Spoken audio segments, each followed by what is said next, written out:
Hi, we're live. Apparently, I'm on camera. And nobody else is. So, yeah. Hope you're having a good day. Enjoying the weather. Staying healthy. Eating your vitamins. Saying your prayers. I probably shouldn't quote Hulk Hogan on a 3D print stream.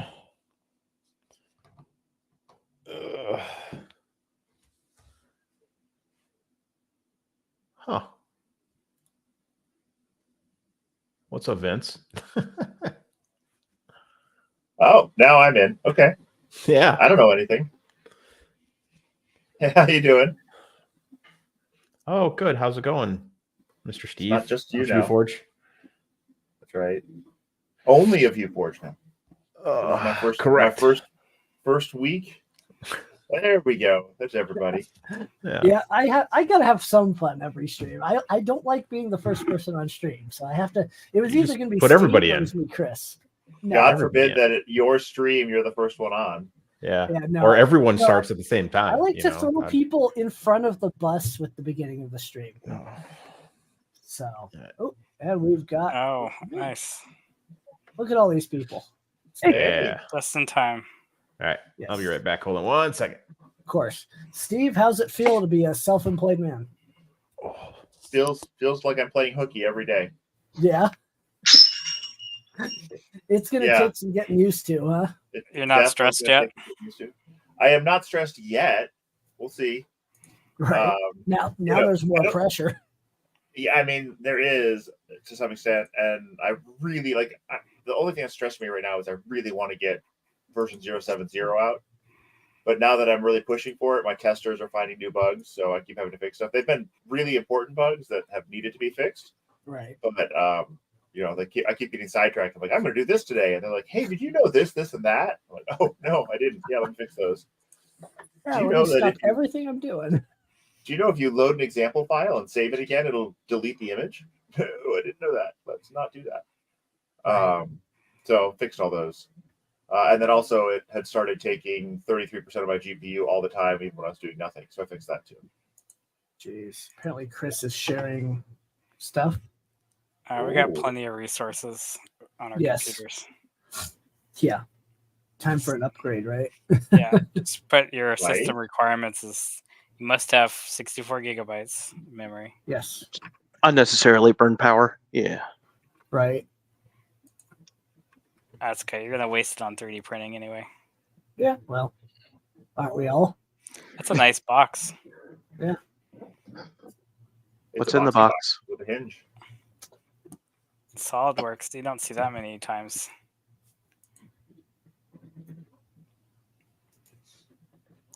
I kind of like the skeleton view though, because when I'm doing mine, if you don't have the components selected, whatever component you have selected in Fusion is the one that gets highlighted. The rest of them get grayed out. So I don't know if it's like that here. You have your part files, so yeah, it's kind of like that, where if you whatever part you have clicked on, that clearly is going to store something very specific. Yes. Looks are those TD1 cases? No, those are batteries for his photography, I bet. Oh, nice.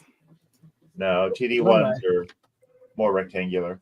They don't have that cool bevel to them. You got to make it look cool. Hey, Non-Fam. Focus. Non-Fam. I've met Non-Fam.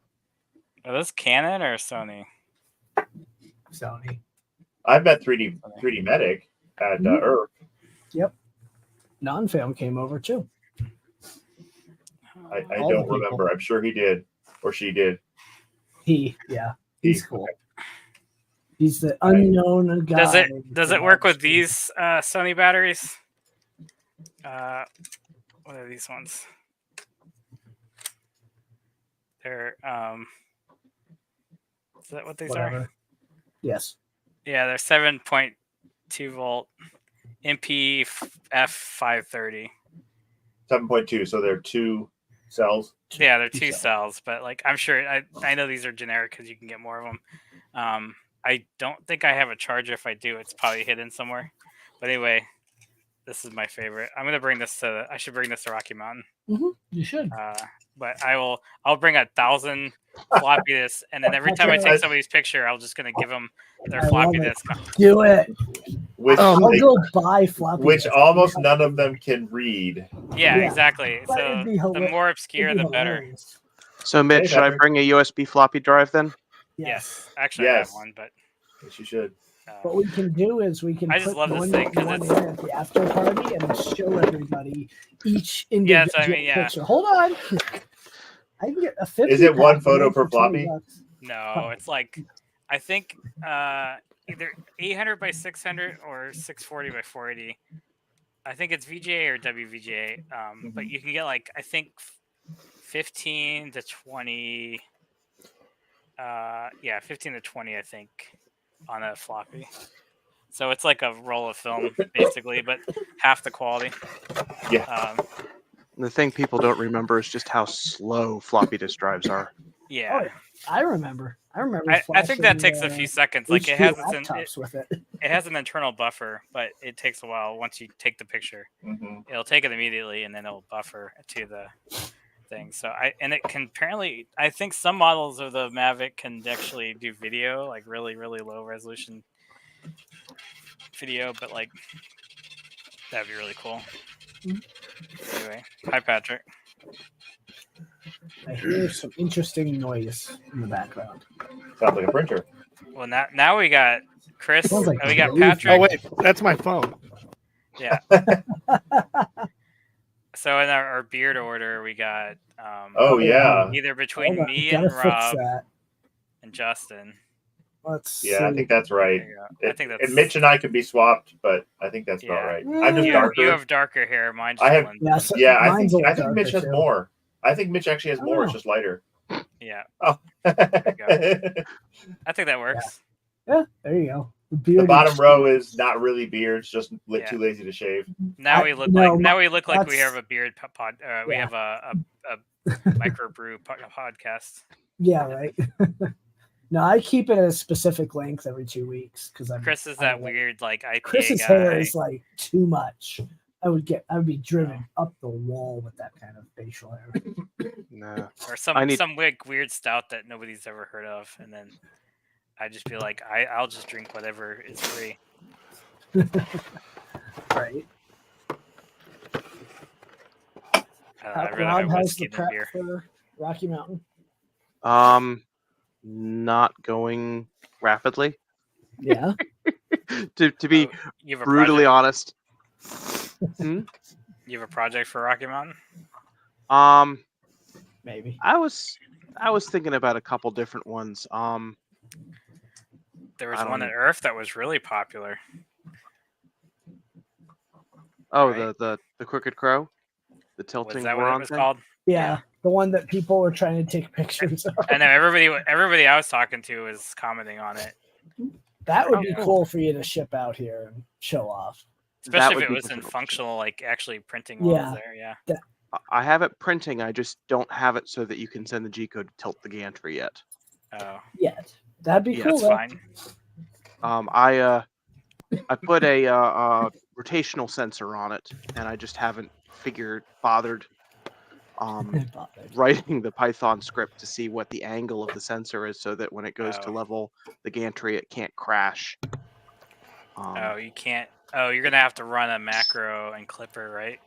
Is it Duet or Clipper?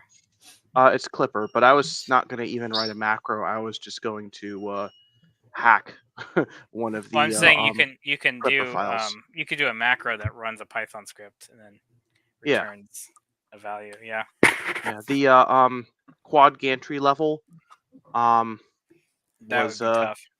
well, I was just going to take it and modify it because it actually calculates the angle of the gantry, Oh, that's cool. and so I can just in there insert the angle that I want, and then it'll the angle. Nice.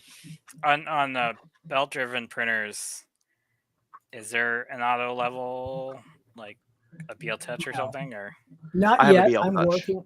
I'm working on one for the belt printer. because but it's essentially Clipper. you have your 45-degree nozzle and then your Yeah. BL You have Touch would to be add- like Yeah. offset like straight, so you'd actually touch Mhm. across the platform and then know where your belt Yeah, belt. that's what I reference want. line That is. would make life so much easier. But Well, I don't use my belt printer enough to need it anymore. It's literally hasn't been turned on since September. wow. No, Yeah. my the Crooked Crow, it levels the gantry level with a BL Touch, and then it tilts the gantry. Oh, that's cool. Mhm. So as Okay. long as the tilting mechanism is accurate. Yes. Right. And that's why I want to get the angle sensor in there. So if it's tilted and it turns off and you turn it back on again, you tilt it home, it doesn't crash the gantry Yeah. into the belt. Yeah, I walked around my last 45 minutes on Sunday and saw that printer. I was definitely intrigued. Thanks. Yeah, like I said, I have it printing, just not as a belt printer yet. Yeah. Just as a normal Cartesian or Core XY. Justin, I don't know why you're not using belt printers more. I've been using I don't have a use for it right now. I do have a project that would I wish I did, might but- require a TPU, a long TPU part. Yeah, that'd be. I haven't done TPU. I've done PLA. I've done PETG. I want to I like do PETG better on it. I want to do the Ooh. straps of my backpack. Hey, in Dave. one single TPU part. Wow, Everyone David messaged- Randolph. Yeah, I haven't seen him in That's a ages. surprise. I'm Mitch, sure if he's you- busy, but I gotta figure out how to send him a link. Where is? Yeah, if you have a profile or know how to do it, I will send you some TPU. But I have to model the thing first. I'm gonna try to get a scan of my body so that I know how long to make the straps and what There's a angle, link. and then David, there's a link in your Twitter DMs if you feel like joining us. I understand if you don't. I know you're a busy guy. I'll probably just reverse engineer an existing backpack and then just do a 2D, like a 3D sketch, and have it follow in Fusion. But really, when you flatten it out, it's just a curve, like a curved, tapered thing with some thickness, and so I can actually make thicker and thinner parts of the TPU, so I know where it's going to bend, like on the shoulder, or the actual shoulder pad's going to be, so I can maybe make it kind of actually confirm, because I did EVA foam and it was thick, and I had to carve some of it because it would actually like dig into you, like the edges will dig onto you, so you kind of round it. But if you can print it upside down, that way the flat side is the part sticking out, and then the inside is actually the rounded part. It'd be nice to figure that out. Absolutely. If you want to send me the files, I'll see if I can print them. I have to figure out the frame. The frame is and once I get the frame, and then I know my body size or the backpack, because I'm also like the padding. Usually you have a middle back pad. On the last two backpack printers, I have basically a pad that goes between your shoulder blades, and then you have your cummerbund pad. Well, and that's essentially what I want to do. I feel like we're honored to be Dave Randolph's background track, except for the coughing. If we're the background, Yeah, check, sorry about that. Can we It's all start good. like saying random numbers and like Yes. While he's spooling filament or yeah, working on 520, filament lines. 62, Bingo. 128. Bingo. I'm B4. assuming he's doing accounting stuff. So if he's trying to like type in numbers, we can mess him up. Oh, that's evil. That is. Am I the only one who gets stuck on scroll ads for Amazon? Mhm. Like, On I where? will just go all the way to Facebook. Like, I will sit there for the full 20 minutes to get to the end, just to Oh, see yeah. if there's anything I shouldn't buy. Yeah, pretty much Like everything. $13.99, 25 sheets of basswood. Oh, jeez. That's actually laser cuttable. Yeah, it's That's actually not bad. 150 by 100 by 1.5 millimeter thick. That's kind of small. The Wait, guy at you're- Liper. You're being Liper- audited? Oh, what? audited? Okay. Oh, because we yelled numbers and you messed up his Oh, inventory. Just remember, you only have to pay sales tax in the states you want to visit. I mean, Yeah, no, that's not how that works. That's not how that works. Trust I me. had to hire but it someone. to help me sounds pay my- possible. I had to hire someone to help me pay my sales tax. That is like the goofiest thing I've ever heard about, because I didn't think about that you have to withhold certain amounts of taxes for every single state. And it's that you even sell to. worse when you're self-employed because it's 30%. No, But that's not sales tax. That's your No. that's your federal tax. But No, you're- Oh, yeah. You're selling software, which is not a which is not a shippable product. I am so- selling digital software, and in many states, including my own home state, it is an Oh. exempted product. It is an exempted product in my home state. However, all the states have nexus events that cause you to owe sales tax in their localities, even if you're not selling a physical product in their locality. So once you pass a certain threshold of sales in their state, be it by a number or by a dollar value, then you owe them sales tax. But you can't, you have to register with every individual state and then submit returns every month. Even if the return is $0, you have to submit returns my every God. month.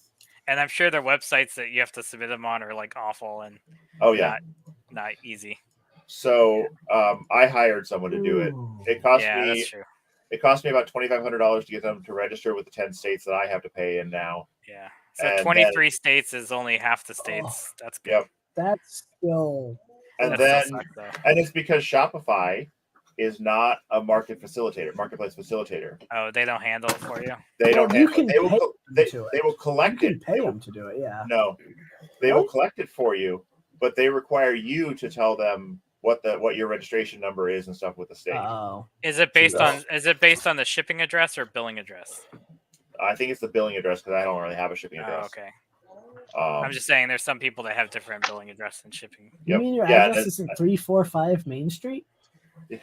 as David said, he has 23 states. I currently have Yeah. 10. And if I use the service to submit my returns, because I don't have an accountant, or I do have an accountant, but my accountant specifically told me I don't do sales tax. But I don't have a finance department. So either I submit to 10 or 11 states per month, monthly, or I pay like $60 per state to get those submitted for me. So Oof. That's gotta be a nightmare. yeah, so I'm still actually. I need to circle back to the Avalara is the company I'm using. It was recommended by a couple people.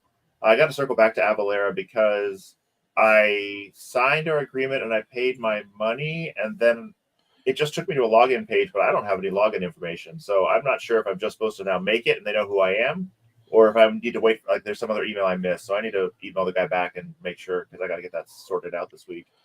I kind of put that kind of stuff off and like giving all of my taxes to my accountant for the year. And it's quarterly, until this right? week.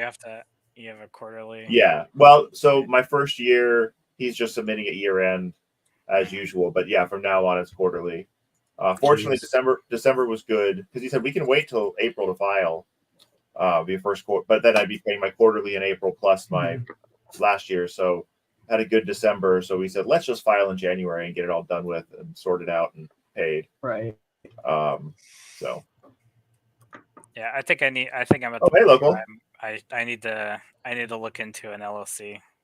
I haven't sold anything yet, but if I do, So the advice I was given by multiple people was if you're not making more than $12,000 a year on your side business, you don't need a LLC or another business really. but then when you cross over that threshold, you should.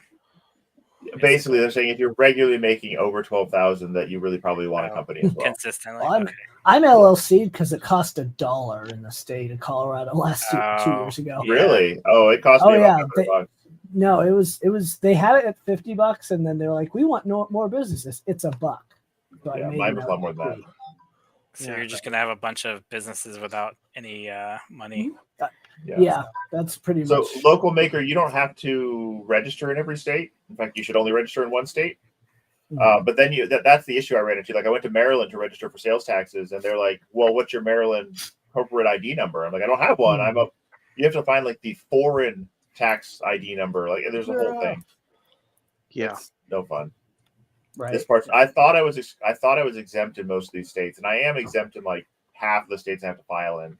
Can you do a shell corporation in another state so that you can like do a legal loophole? Does that help? That probably only helps some businesses. I mean, you could do it in Delaware. Like Delaware, yeah, one, right? Because they don't have corporate taxes. But yeah, there you go. That's why David Randolph's in Delaware, right? Right. Dang. 12K LLC, 100K S corp, and $1 million C corp. Yeah. Oh, wow. That's your average yearly revenues. Yeah. Wow. Dang. That doesn't My- seem like a lot, but I guess if you're making that much, I guess that's the least of your worries. Yeah. My day job is an S corp, so I'm an S corp. That was both. I actually was an S corp immediately before I'd made 100K, but because I had a friend who was like, "Well, if you go to an LLC, you might as well become an S corp because you could do cool stuff tax wise." Yeah. I said, "Okay." I'm sure there's Oh, other stuff that I don't know about. Like, I'm yeah, sure there's. I need to do that. I need. Yeah. Here's the fun thing I found out is starting in tax year 2022, software development labor is considered a capital expenditure and has to be amortized over 5 years. So my software development work, I just bought a piece of equipment as far as they're concerned, and only a fifth of it is actually deductible this year for my corporate income. Jeez. So can you self-evaluate what that costs? So like, it's like a $5 piece of software. No, it's based on my salary, and it's based on what I get paid. And for an S corp, you must pay yourself a reasonable salary. There's some leeway, but you have to. And my accountant's like, probably we need to make at least this much for it to be a reasonable salary given your income. Okay. So, but the nice thing is that it is based on how much work is actually done as development work. And at this point, since I'm doing so much administrative and social media and all that kind of stuff, really only about 50% of my work is development at most. So really, I get half of my salary can be deducted because it's not development work, and then another fifth. You're doing admin stuff. You're doing marketing. You're doing. Right. Oh, we got a special support. guest. Yeah. We've got Dan with West 3D. Hey, speaking of sales tax Dan. and businesses, How's it going, guys? How's it going, Dan? How you doing? Hey. I had to venture out in the ice over here to get us some food and scarf it down. That's why I'm late. Nice. How's it going? Ice. Oh, Good. You got a pile of people here. Actually, Rob, I am so glad you're on this because I was about to send you a message today. I was we talked about the baby belt printer, I think at ERF, and and I'm super interested. I want to get that project going, and it fell off my radar a little bit. I think during the holidays and end of year stuff, and it is something I'm very interested in. I don't know if you've got a kit sort of. You gonna do a pro version or the regular? Do a pro. I have the pro available, but if we did a kit, it would probably be the pro. Yeah, and I've got I actually already talked to LDO to see if we can get them to help assemble it. And if not, we've got some other people that can help assemble it. I don't think they would want it to be like an LDO kit until they see that there's sort of a lot of interest in it. But if I can buy enough, they're willing to assemble it, and I trust what they bring out. So that'd be awesome. That's awesome. That's the hope. Yeah, they're still testing the positron, right? I mean, they haven't released it really. So. Yeah, there's another beta. It's an updated beta. They're using the belts instead of the synchro mesh. Yeah. And some other things, but yeah, I mean that looks like it's going okay. We're being told here in just a couple months that should be available. Sorry, my son is super interested. He's like, "Oh, there's a live stream going on. I want to." Yeah, there's people. Sure. Hey. My son would be here too if he wasn't asleep. Right. Well, it's a few hours different over there. Yeah, it's almost 10 here. Hey Dan, do you have Ajax's contact information? Hey, you know what I'm talking about? One second. I'm going to turn up my volume real quick. Hey, Steve, how's it going? Hey, all right. How are you? Good. What'd you say? Do you have Ajax's contact information? You know what I'm talking about? I can get. I mean, I have it. I have it. I'm saying that you should talk to him because he's looking to wholesale TD1s and TD1 kits to people. Oh, cool. So I didn't know if you'd be interested in that or not. Yeah, heck yeah. Yeah. Okay. That would be really cool. Yeah. So I would get one for my makerspace because I think the makerspace would really appreciate having like a set of stuff for HuForge stuff. Right. So he made he has made his order for all the components to get everything starting to go. Oh, so sweet. we're at the point where the numbers coming off of it, at least for TD, the color is still a mess, but we may just the color sensor just may not be good enough for this round. But the TDs are coming out really well. I mean, that would be so nice for us. I mean, everything of filament, right? We were printing samples, so it's already Right. out. It'd be nice to cut a little bit off. Yep. So in any case, yeah. So he's been looking at that and talking to people. So he's not actually, because we were just talking sales taxes. He's a little concerned about having to deal with all the sales taxes and stuff. So he's like, I don't know if I just want to wholesale, all of us to different vendors and not deal with that, at all. Yeah. So that kid's having fun. Yeah, I'm gonna shut the door here in a sec. But yeah, no, I mean, we just struggled through that this year because this year we had to register for sales tax in a bunch of places. Yep. We've already got. Well, you've grown like crazy. So it's not fun. But see, that'd be awesome. I just actually talked to Adam today. Okay. Yeah. Because I'm just gonna send him like a case of filament and have him just start measuring for me. Because it's like we started and it's a lot, right? When you've got like 30 different things to measure. Has Polymaker started doing TD values for their filament on their website? It is in their app. I don't think it's on the individual filament listing, but in their app on the website, all the filaments that they have measurements for, it's up in there. That's cool. That's really cool. Basically, stuff that came out a month or two after QForge came out doesn't have values because Medic did just a massive push for everything, and then he hasn't been keeping up with that because there's been so much other stuff going on. So there's a handful of things that don't have TD values. I actually have, because I think they only had 3 Starlights out at the time. Those Starlights kind of funky for TD. I actually have all the Starlights now, so I can run them through my TD1 and get numbers. Those must be interesting with the reflectivity on them, right? The glitter, that's got to throw some values weird. I think I got cotton white just to test. Cotton white's like a 1.5 or a 2. Yeah, I think that's the one I just got. The Polytera stuff doesn't have a lot. Speaking of filament, there's a brand of filament that y'all should buy. What is that? What is that? That's Dan's filament. Oh. Yeah, that's the filament that we're trying to measure, and the PLA so far looks pretty translucent compared to standard stuff. So I'm pretty excited to see the TD. The ASO is actually not too bad either. It seems like it's in the 4s, at least for the stuff that we've tested so far. But the PLA looks like it's going to be quite a bit more. Cool. Yeah. At least the orange. Someone even complained. They're like, "Do you have something that's a little bit less see-through?" This is mine. What is that? So this is a brown. It's a chocolate brown. Oh, nice. We got a swatch on top of it here. So I contacted some people and said, hey, can we do higher TD dark colors? Because those are impossible to find. We didn't. I don't think we hit it out of the park here. But the brown's about a 4. You can't really see it from here, but it's about a 4. The gray is not. The gray's a 2. The gray was pretty much a failure, but the navy blue is about a 4. The green's about a 6. The darker is that like the granule size of the pigment that they put in it?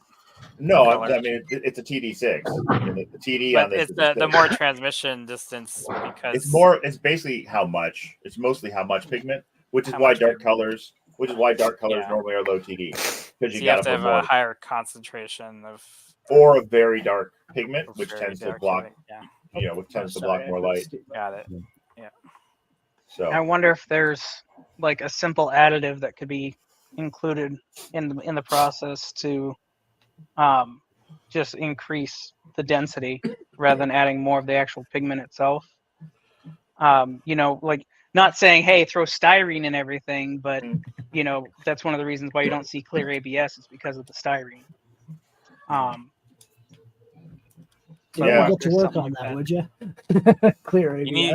We need a black 3.0 filament. It's just good luck with that. some Vanta black. Yeah, Vanta black filament. That's like the blackest black. That'd be freaking wild. I mean, essentially, the Polyterra black's pretty black. The darkest black I've seen is Atomic's Extreme Jet Black. Oh, so they probably put the Polyterra black is an off black. It's a charcoal. Oh, it's not gray. It's a dark gray. It's not really. In fact, I've used it. I've used it as a dark gray before. Oh, really? yeah, I've had a jet black or like the bamboo tough black on the bottom, and then the Polyterra above it, and then something because I have the 3D Max Night Gray now, which is better for that. But at the time, it was all I had, and I needed a step up, but not all the way. So. So is there a Hue Forge filament? I want to get back to that. That's kind of cool. That is that's what I'm working on. Just a small, that'd be cool. just a few colors. Like I'm trying to fill the gaps that don't make sense for anybody else. Yeah. Right? Like who wants a brown that's transmissive? Me. I'm the only one that wants a brown that's transmissive. Who wants a medium I do gray know that's one filament that does the brown. It's the used to be the neon brown from Printed Solid. Oh yeah, neon brown. That was pretty that was a community request. I've got one roll, and that is. And I think Protopasta's bottle brown. They do. I have a spool of it. Sorry. Yeah. Yeah.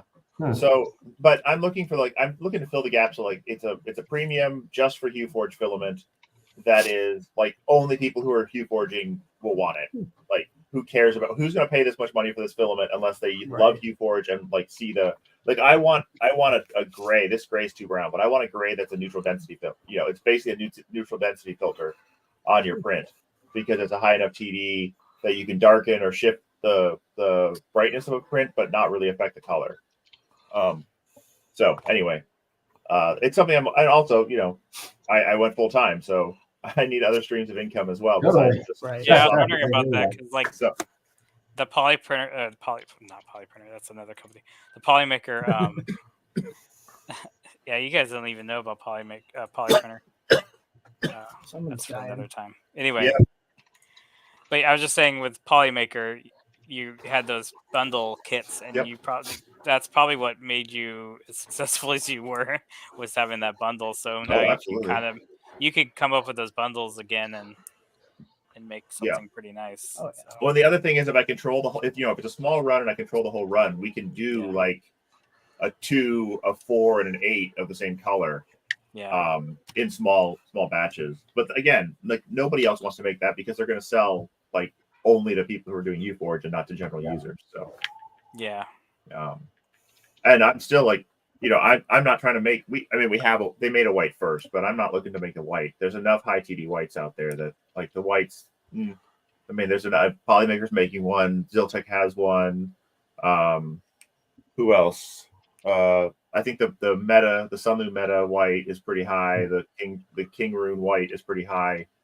So there's whites out there already that fill the gap. The tough white is going away, which is I want to find out who the real vendor of that is because the bamboo tough white was like perfect. It was like an 11. And they stopped. Well, I think they still have some, but they stopped selling it. Or they're discontinuing their tough line. So the whites exist, but a brown that's a 4, a dark brown that's a 4, that doesn't exist. I'd prefer it was a 6, but a 4 will work. They're all 2s or 1s because they're dark. Yeah. So. Cool. I'm excited to see it. That's awesome. Do you have a sort of an estimated timeline of when you think they'll be available? I am hoping it's available in February, but I'm not certain. I think we're gonna need to rerun at least 2 of these, and I'm hoping that we'll have some in February, probably at the end of February. Cool. That's awesome. But I think HX will have the TD1 out first. Yeah. Hopefully. I just sent him a message, by the way. Okay, good. And I told him he's out having hibachi with work or no, it looks like Korean barbecue. Oh, nice. At work right now. So, okay, good. I could go visit him. He lives close by. No, he's in San Diego. Oh, really? He's still out there, huh? He had to fly out today. Oh, geez. Okay. He was out. He was somewhere else. He was somewhere else last week. Last week he was in somewhere else in California, but he was out there. So today that's right. He's a tech, isn't he? Yeah. Yeah, he's a hospital repair field service tech. Yeah. I need to talk to him because I'm just playing with other careers. Anyway. Yeah. Med tech is a good career. What I've heard. I have a friend that's in that too. What tech? Med tech. Oh yeah, biomed. That's what my dad used to do or did. Sounds like you had to travel though. Yeah, it was a travel. Yeah. See, I don't mind the travel. I just it's just the pay for the amount of work you do, it's usually not as good. Yeah. I mean, it does depend on how big the hospital system around you is too. If they have enough hospitals right where you are, then you don't travel. You just bounce between hospitals. Yeah, and I've done that. Come to Northeast Ohio. We've got the Cleveland Clinic. Yes, it's good clinic. It's pretty big. Yeah. Daniel, I have done some changes to the Baby Belt Pro since you saw it at IRF.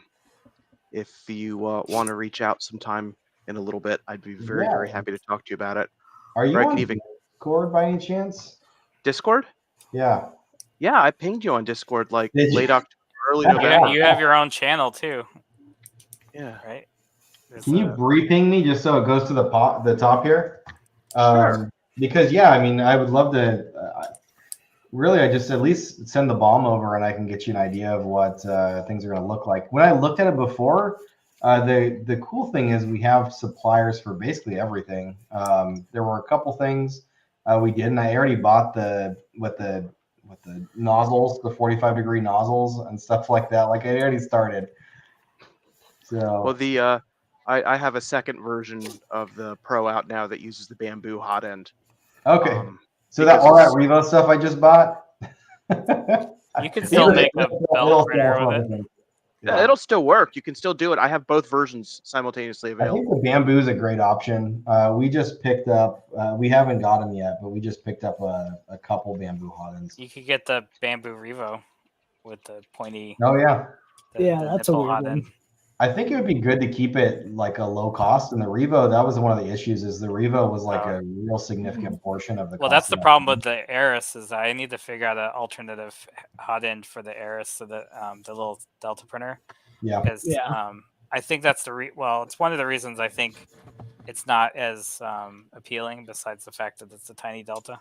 So it's really niche, but so is the Baby Belt, I think. But I think small printers that are complicated are more of a niche, unless it's like the V0.2. But anyway, I'm just saying, finding a good small hot end that is easy to implement into a small carriage that's a tricky one. But I think the bamboo ones might be a good solution.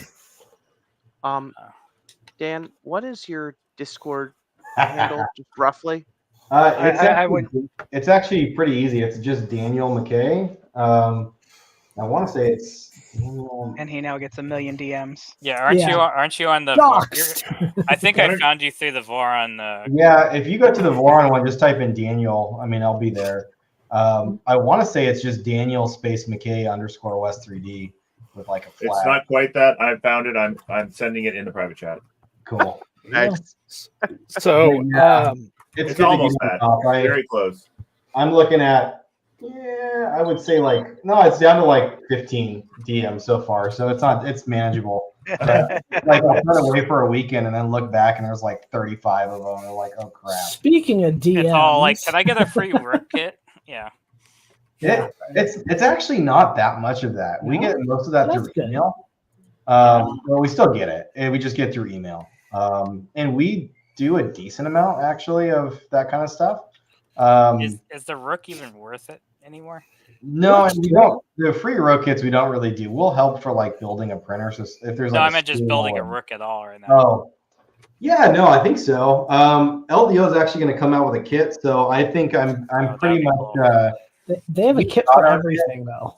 Yeah. Our kit is a lot of work for what we do. So the price is super competitive.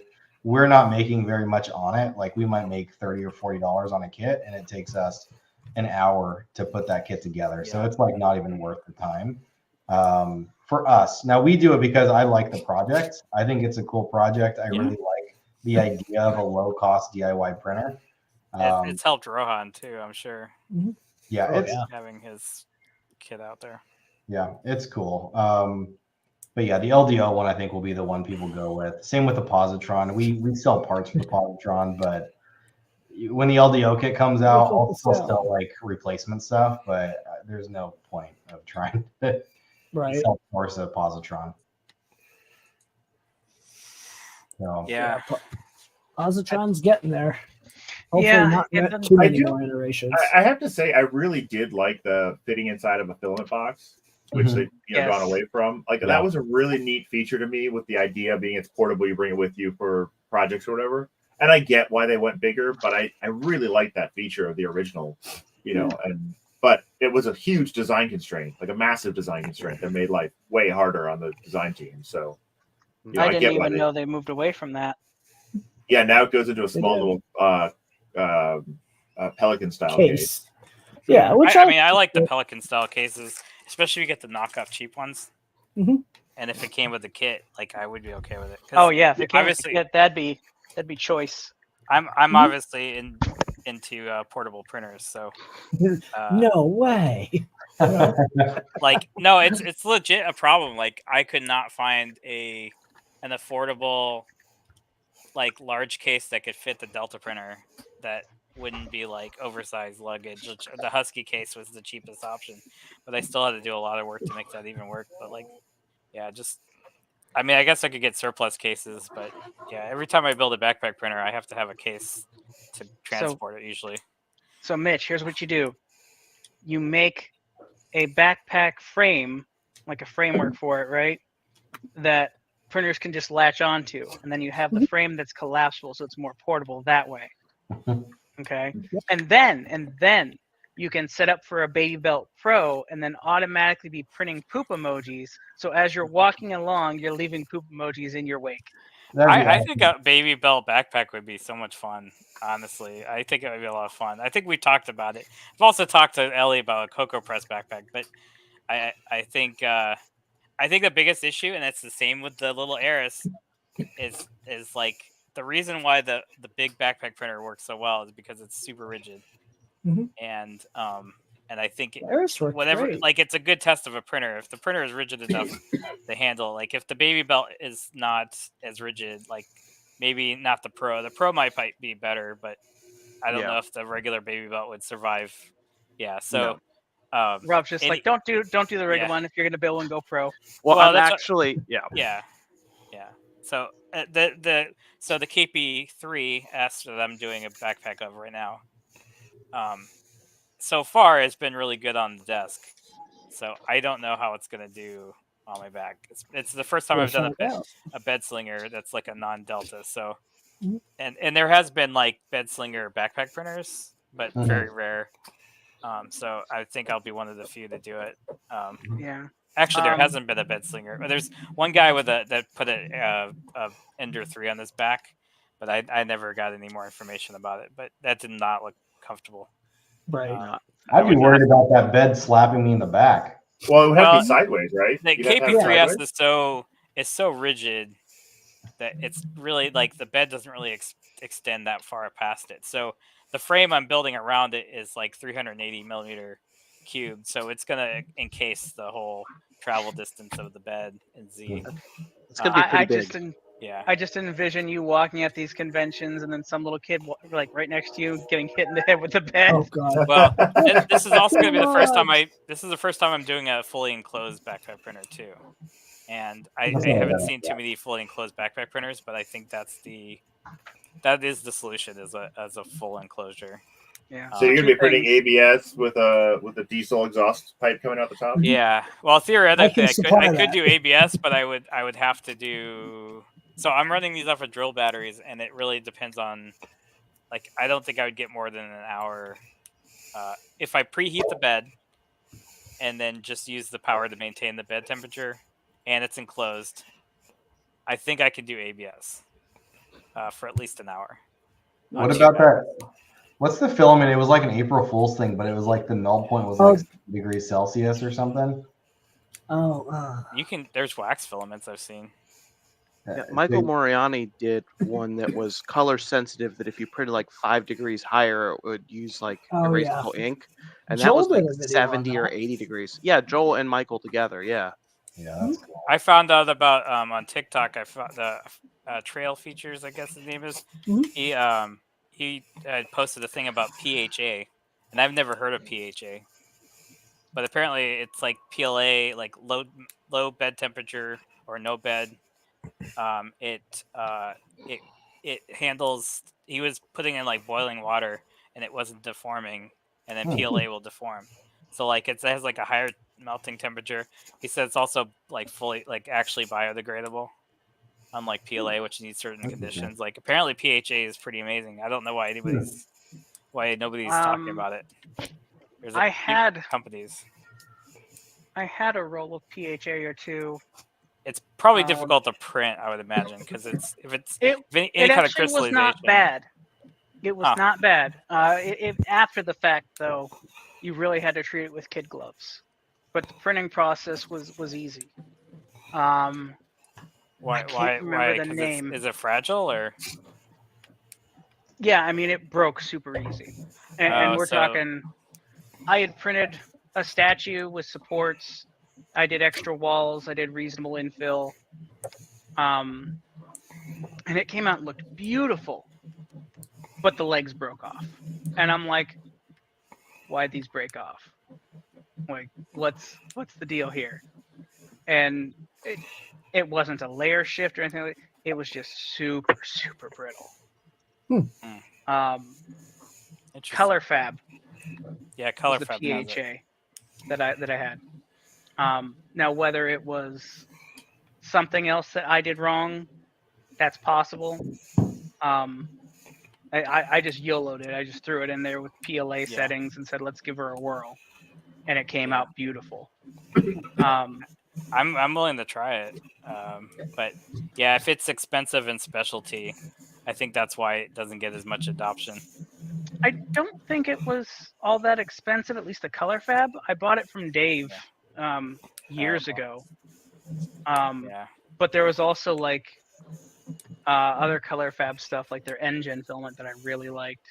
That seems to have gone away. I don't know if color fab is still around, to be honest. Yeah, that's what I was wondering. I haven't seen anything from color fab, but they had a really good wood fill for a while and some other copper fill and all that stuff. But then everybody started doing it, so I'm sure it wasn't worth it. I've got a couple spools of that and some stone fill.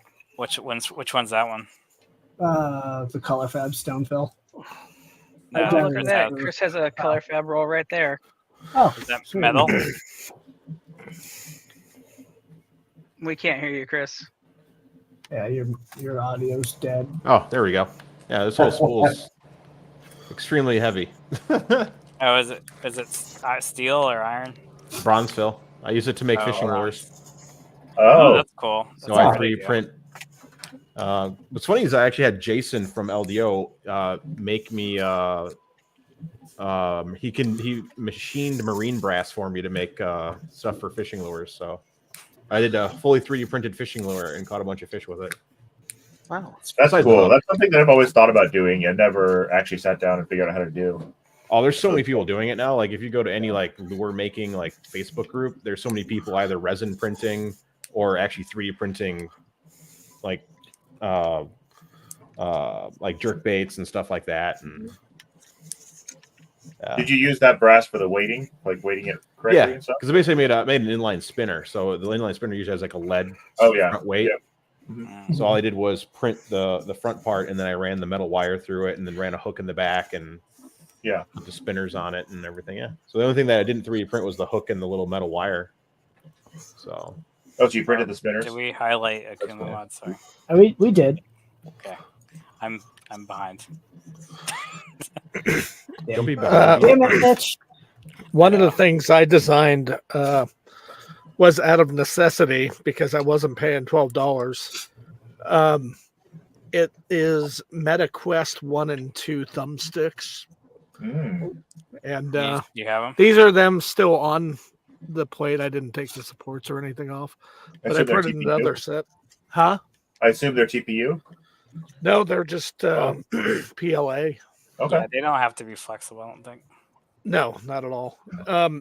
I went through and I designed the whole everything the way it is with the divots and the right everything. It took 4 versions for me to get it right, but these are as close as you're getting without buying ones on Amazon, and they're on my printables. So if anybody needs them, because I think these could be used for a couple other consoles. I just haven't tried yet because I don't have any other consoles.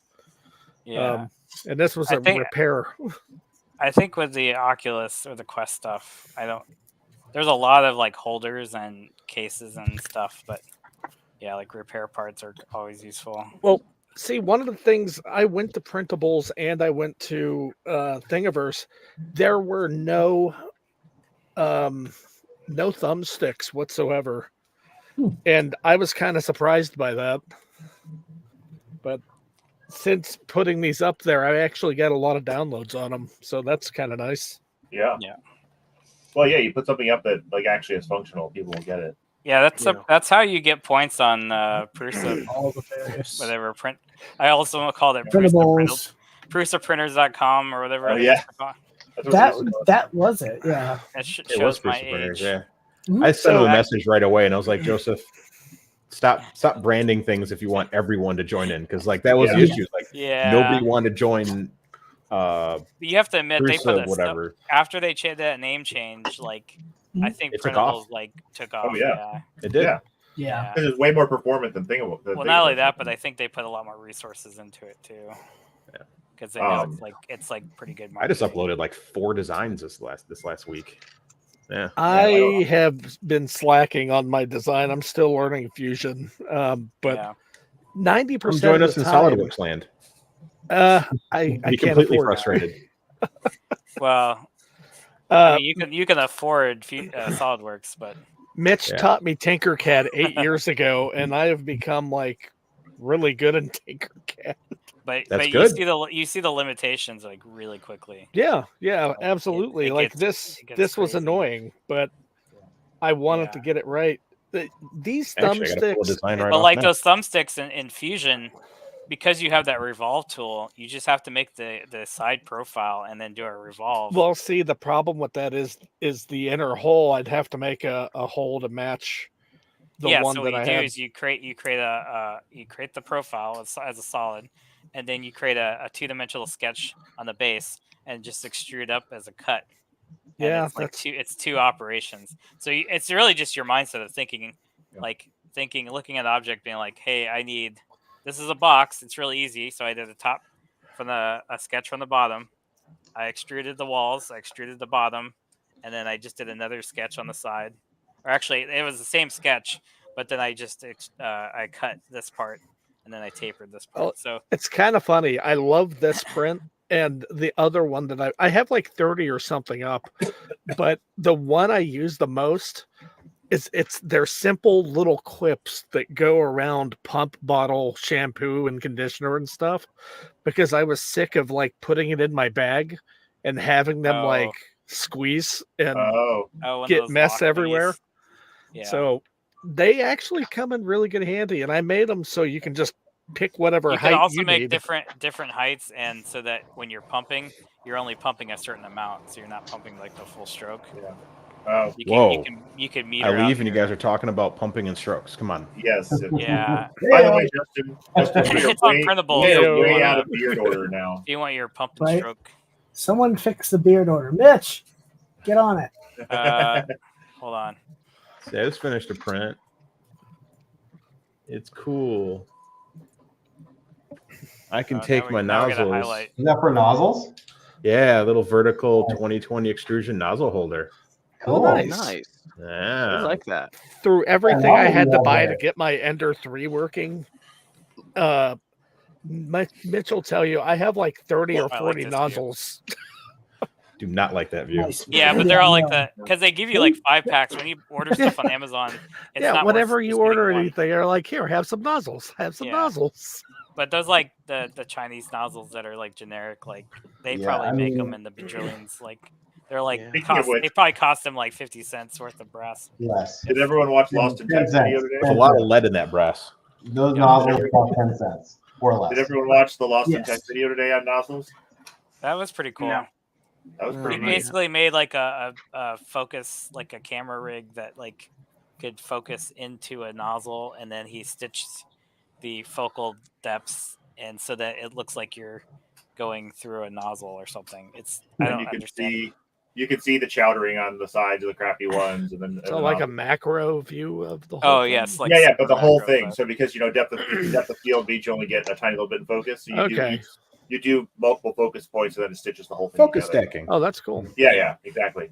But he had to make a big camera. He had to, let's say, a very sophisticated camera rig to get his photographs, which he put together with tinfoil and some other things. But it was like what he had, right? And now he's looking to actually make a PCB ring light that'll fit in exactly where he wants it and get better lighting and things. Yeah. But it was very, very interesting to see inside, like really see inside all the way through some of these nozzles. I thought from the title, I shared photos of that like 4 years ago. Yeah, but like we have a guy in Germany that has a special microscope that does exactly that. It's for machining, so it'll actually tell you what the orifice size is, and it'll do a full scan. It'll do the focus stacking for you automatically. Throw you out it'll even throw out a 3D CAD file for you. Like it'll actually show you like a CMM or DMM or because he works for 3M in Germany. Oh, wow. So he has access to all kinds of tools, and we scan like over 200 nozzles. Mm-hmm. And that's when E3D got mad because I called them out on how poor the machining was on their nozzle X's because the orifice sizes were fluctuating massively in the coating that they did. They actually changed the coating. You're welcome. Because it pooled. It all pooled at the tip when they put the coating on it. So the orifice would have this like chunk. And yeah, they switched how they did their nozzle coating after that. So yeah, you're welcome, E3D. Wow. Yeah, he talked about that when you do the focus stacking, it has to know about the geometry, so he ends up with a 3D model at the end. Yeah, it's pretty fun because we did photos of 3D prints too. So we're like analyzing the 602 in Mark III printers and stuff, and we're able to like see like the change because they actually can measure to like thousands of micron, like little tiny measurement. And I'm like, this thing's insane. It just takes forever. And he goes, as long as he's like, I can use it whenever I want. I'm like, that's crazy.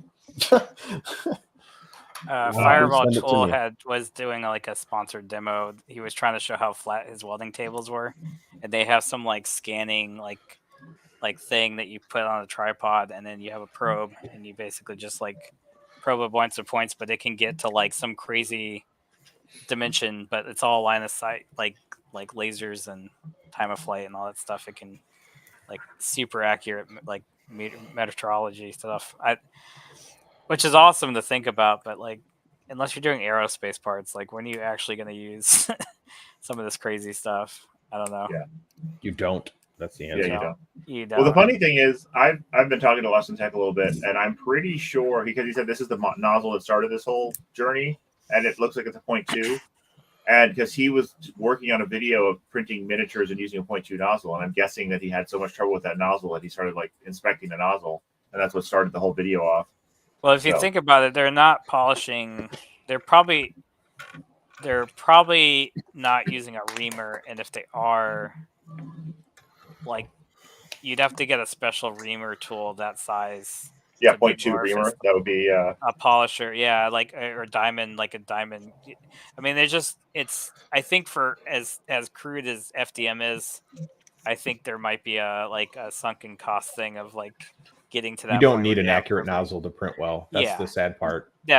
So like the only people polishing, well, it's a glue gun. polishing the inner bore of a hot end is important. The heat break, right? The heat break. Yeah. But you would think the nozzle, if you'd have less turbulence. Counter argument to the polishing of the heat break, because if it's too polished, the material actually do some really get more current in or I can't remember what it was. We tested a heat break that was extremely polished and it had issues. It actually clogged more. I can't remember what the phenomenon was, but it was like almost like it was filament phobic. It caused some weird things to happen. So you want some texture. That's the point of Viking. Actually, it's not a Viking. That's the vampire Viking. Right. I have to bounce because I have to take my mom to her cataract appointment tomorrow. You do not look like a rubber ball, sir. How early? I mean, kind of am. I have insomnia, so me going to bed has to take hours before I go to sleep. So man, yeah, or just don't sucks. Sleep. That does. I mean, I'll just send you a bunch of hammers. Just sleep. I have a bunch of hammers. Yeah, see. I use one each day. You have a tool wall. I just noticed that. I think a dead blow would be better, wouldn't it? Yeah. I have most of my stuff high school in my football tiny game. house are tools because I work on everything. Yeah. It's kind of how I survive. I buy, sell, and trade everything. Yeah, tools are nice to have. Cool. Including Patrick, before this you leave, Ender 3.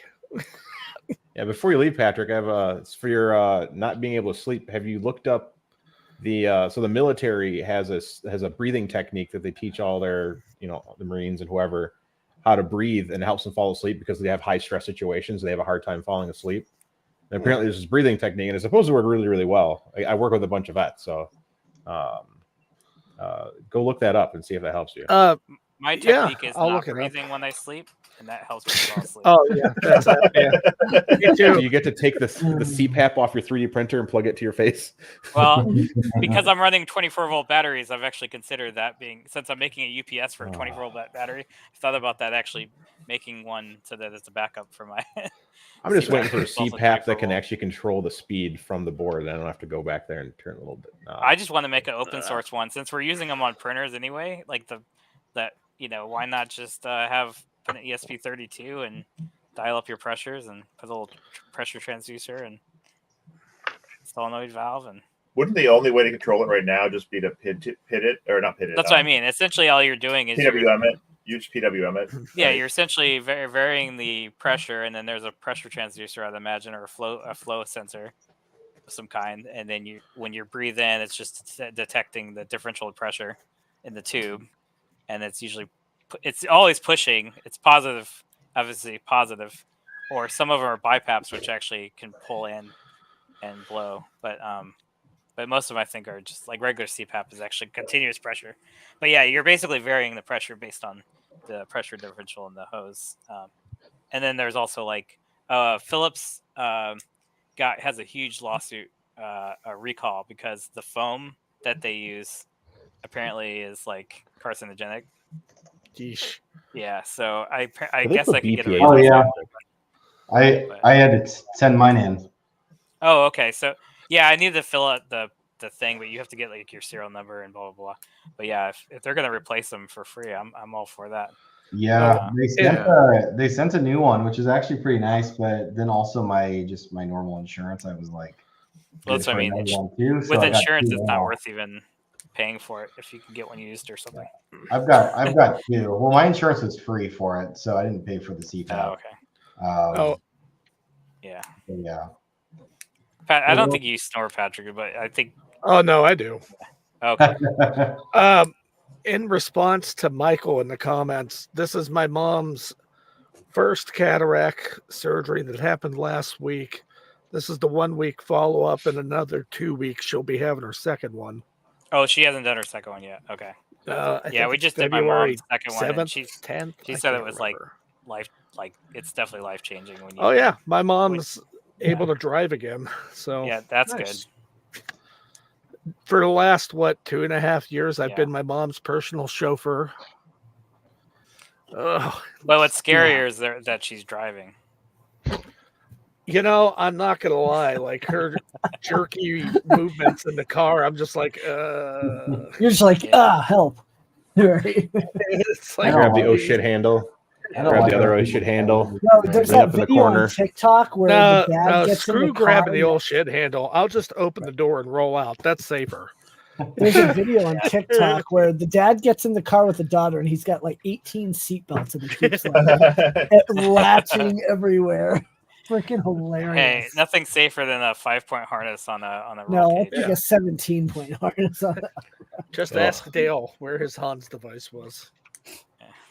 Too soon? Maybe. Yes. All right. That was You like guys 95. have a good night. That's a long time. Wait, did you say Dale died in 95? He died in 01. Wasn't it? Oh, maybe I'm. Was it that soon? Two important things happened in 2001, and Dale dying might be the top for me. I don't know. Makes sense. Yeah, on that bombshell. Yeah. Take care there, Patrick. Yeah. You guys have a good night. Bye. Yeah. By the way, I was unable to extend my reservation backwards at Murph. So I am going to be at the Spring Hill. My dad and I will be at the Spring Hill Suites on Thursday night, and then move over to Embassy. Are they not letting people make reservation changes? I think. They basically just said we have no ability to extend your reservation to an earlier day. We can extend your reservation to a later date. Like we can push you out to Tuesday, Wednesday, Thursday, and they're like, oh yeah, you can cancel and rebook. Yeah. But I'm like, well, I'm looking at the cancel and rebook prices, and you want $200 a night, and I paid $127 a night. Yeah, because everyone's booking. And actually, on the day that I checked, they wanted $400 a night, and I said, what? So I'm looking. Yeah, now it's showing 200. I think I got mine at your rate, which I think was 147 or something. Or I got it through. It's 151 right now from Thursday to Monday. Gosh, Murph, I remember I got there one day earlier than expected, and I ended up having to stay at like the crap. I mean, it was super Microtel or something. Hotel. It was the one that checked in behind me. You were like, they're only there for like an hour. It was, and I had like a trailer full of like expensive stuff, all the printers. Oh yeah, and all that. We were worried about it. Can I just park in the parking lot? Dan, if that happens this year, let me know. We'll have a solution for the trailer. Yeah, so I should be good. I got an extra day. Good. When are you getting in Thursday? Wednesday, I think. Wednesday or Thursday. I extra time. Let me know when you get in. Yeah, I will. Same Airbnb as last time. It's sweet. Nice. It's on some lake. I live 15 minutes away from the venue, so. Cool. Oh, I didn't get Thursday. I think I only got Friday through Sunday. Yeah, I got let me check. That's what we got. That's what I ended up getting. We'll figure it out, Rich. We've got solutions. I'll sleep in the parking lot in my car. That's fine. As long as I have. So Daniel, I think next year, for 3D Printopia and probably for next year, I'll get an Airbnb or a Vrbo. That's what I looked at this time. I looked at this afterwards. I'm like, oh, for the cost of 2 rooms, I could have a house with 4 rooms. So. But I kind of wanted to be at the Embassy Suites this time because at IRF, I brought my dad, which was great, but he doesn't know anybody. He doesn't know who anybody is, and so I'm like, it's 9 o'clock at night or to 9:30, and we're at the after party, and he knows nobody. And I'm like, do you want to go back? Like, and also I was exhausted at the time because I was working 2 jobs, so. So I'm like, and then this one, I'm like, okay, we'll both be at the hotel, but if you want to go to your room, just go to your room, and then I can hang out with people at the hotel. So that makes sense then. I mean, for us, because we're bringing like 3 or 4 people. Yeah. So it's just the room rate versus. I mean, I can get a sweet Airbnb and still save. Yep. Oh yeah. Yeah. You told me 8 people. Well, no, we're still gonna have 8 people. Oh, okay. 4 or 5 people in like our place. Are you gonna bring a whole bunch of tool carts? Yeah, like last time. So, yeah, we probably. I mean, I'm bringing a trailer, so like we take everything from our shop and bring it over. So we'll have multiple of those flat carts we had. We'll have, I think we're gonna have 6 of those. We are Thursday, by the way, Thursday through Monday. Nice. Yeah. I don't even remember. I have to go through. Hotels.com is usually go ahead. They're aggregate, but yeah. The person that is doing our Airbnb actually knows of the event and is their dad is going to it or something. So they were pretty excited. I told them to stop by our booth. We'll find something for them. Yeah. We're already up to. Here's the ticket sales. If you'll focus. So I'm guessing that spike is the day you announced it, kind of thing. No, that's the maker tables. So we're this year we're charging the $25 per table to encourage people to actually show up. Oh yeah, because we had 20 or so tables. So last year the spike because we weren't charging is different. But no, we've had tickets open since after IRF. We opened up our general admissions. We're at general admission right now. 1,340 people. Nice. So and those are free still, or are they paid? The general admission will always be free unless we have to move to a venue that's in Denver, where we're charging where it's 3 to 4 times to do an event. Then we'll have to start charging. But we're not. We're going to see how this year goes. No, I think it's a great event. I mean, to be honest, the space is fantastic. It's close enough to Denver. And it's a nice space. I'm pretty excited about it. Yeah, it's gonna be interesting having the dual hole thing, as you've seen. The weird thing is, Dan, not a single person has picked a booth in the South Hall yet. Yeah, we talked about it. I want a booth. You almost have to do it like a strip mall. You have to get an anchor. You have to get an anchor company to like set up there, and then other people will surround. Here you go, Justin. Yeah, and that's what it is. I mean, it's not my booth, but if you want to move Peter's booth down there, that's fine. No, he's got a reserved maker table. What the hell? Those are all different nozzles that we had set. I thought that was like a bullet hole. Okay, that's what I was... Dang. Wow, those are really rough. Yeah. So those are all E3D nozzle X's in the beginning. That's the coating that. Wow. Yeah. So like that little, I guess that's where you're talking about the pooling. We have, I still have. In fact, we use it for like our with a battle racer, zombie hedgehogs battle racer. Oh yeah, zombies. I mean, we got a bag of like probably 1,000 still tungsten carbide nozzles that we QC'd and rejected all of them for stuff like that. I mean, I just bought tungsten carbide nozzle. Yeah, so it was a lot. Well, they use for tungsten carbide they use EDM, so it's not very accurate. Oh yeah, it hurt. Speaking of EDM, Rack Robotics will be there. Oh, I thought you were going to talk about music. No, I knew what Chris was talking about. We could talk about EDC, and I don't know what that is this year. I think that's everyday carry. Tungsten carbide, you pretty much have to either cast or EDM or diamond tool. I don't think it can cast that small accurately. No, right. You can't cast it that small. I'm saying but that's one of the options is you cast tungsten carbide. Yeah. To your shape, but there's not much. It's hard to machine. Well, a cast nozzle would be more really porous. So about 30 minutes for me is an actual company that all they work with is in tungsten carbide, and they make nozzles. Oh, but only in tungsten, not in tungsten carbide. Okay. He explained the whole process, and it's pretty amazing. Like he goes, "We can make you a tungsten carbide nozzle." He goes, "It's going to cost this much." I was like, "Well, what about the Diamondback? Because those, I mean, you think that those diamonds would be those are odd when you look at them under a microscope. I don't have any of those pictures. I just have what me and my buddy had sent me recently.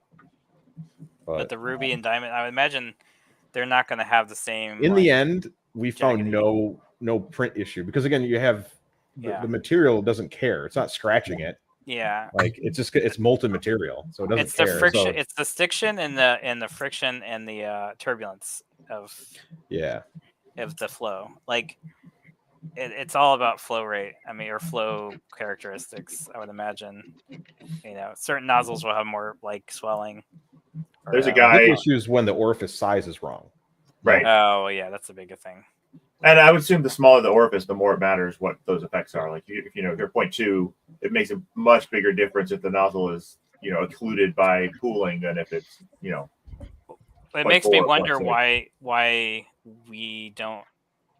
more printers besides Bamboo aren't using the LiDAR flow detection. Because it's not that accurate. It doesn't work on a textured sheet well. I'm just saying any kind of flow detection. Like you could have. It's not that hard to print a test cube. Like I never understood the need for it. It's like you're saving a little bit, which is great. It's a time thing. To print a test cube and be close enough. Because the problem is most of the things people print, you don't need to be that accurate. And the filament is fluctuating enough to you calibrate for that length, but the filament can go plus or minus 0.03 millimeters the whole time. So you calibrate it to this, but throughout the print it can change. Yeah. Well, I think there's so many variables that you just need to be close enough. Yeah. Close enough is enough for everybody.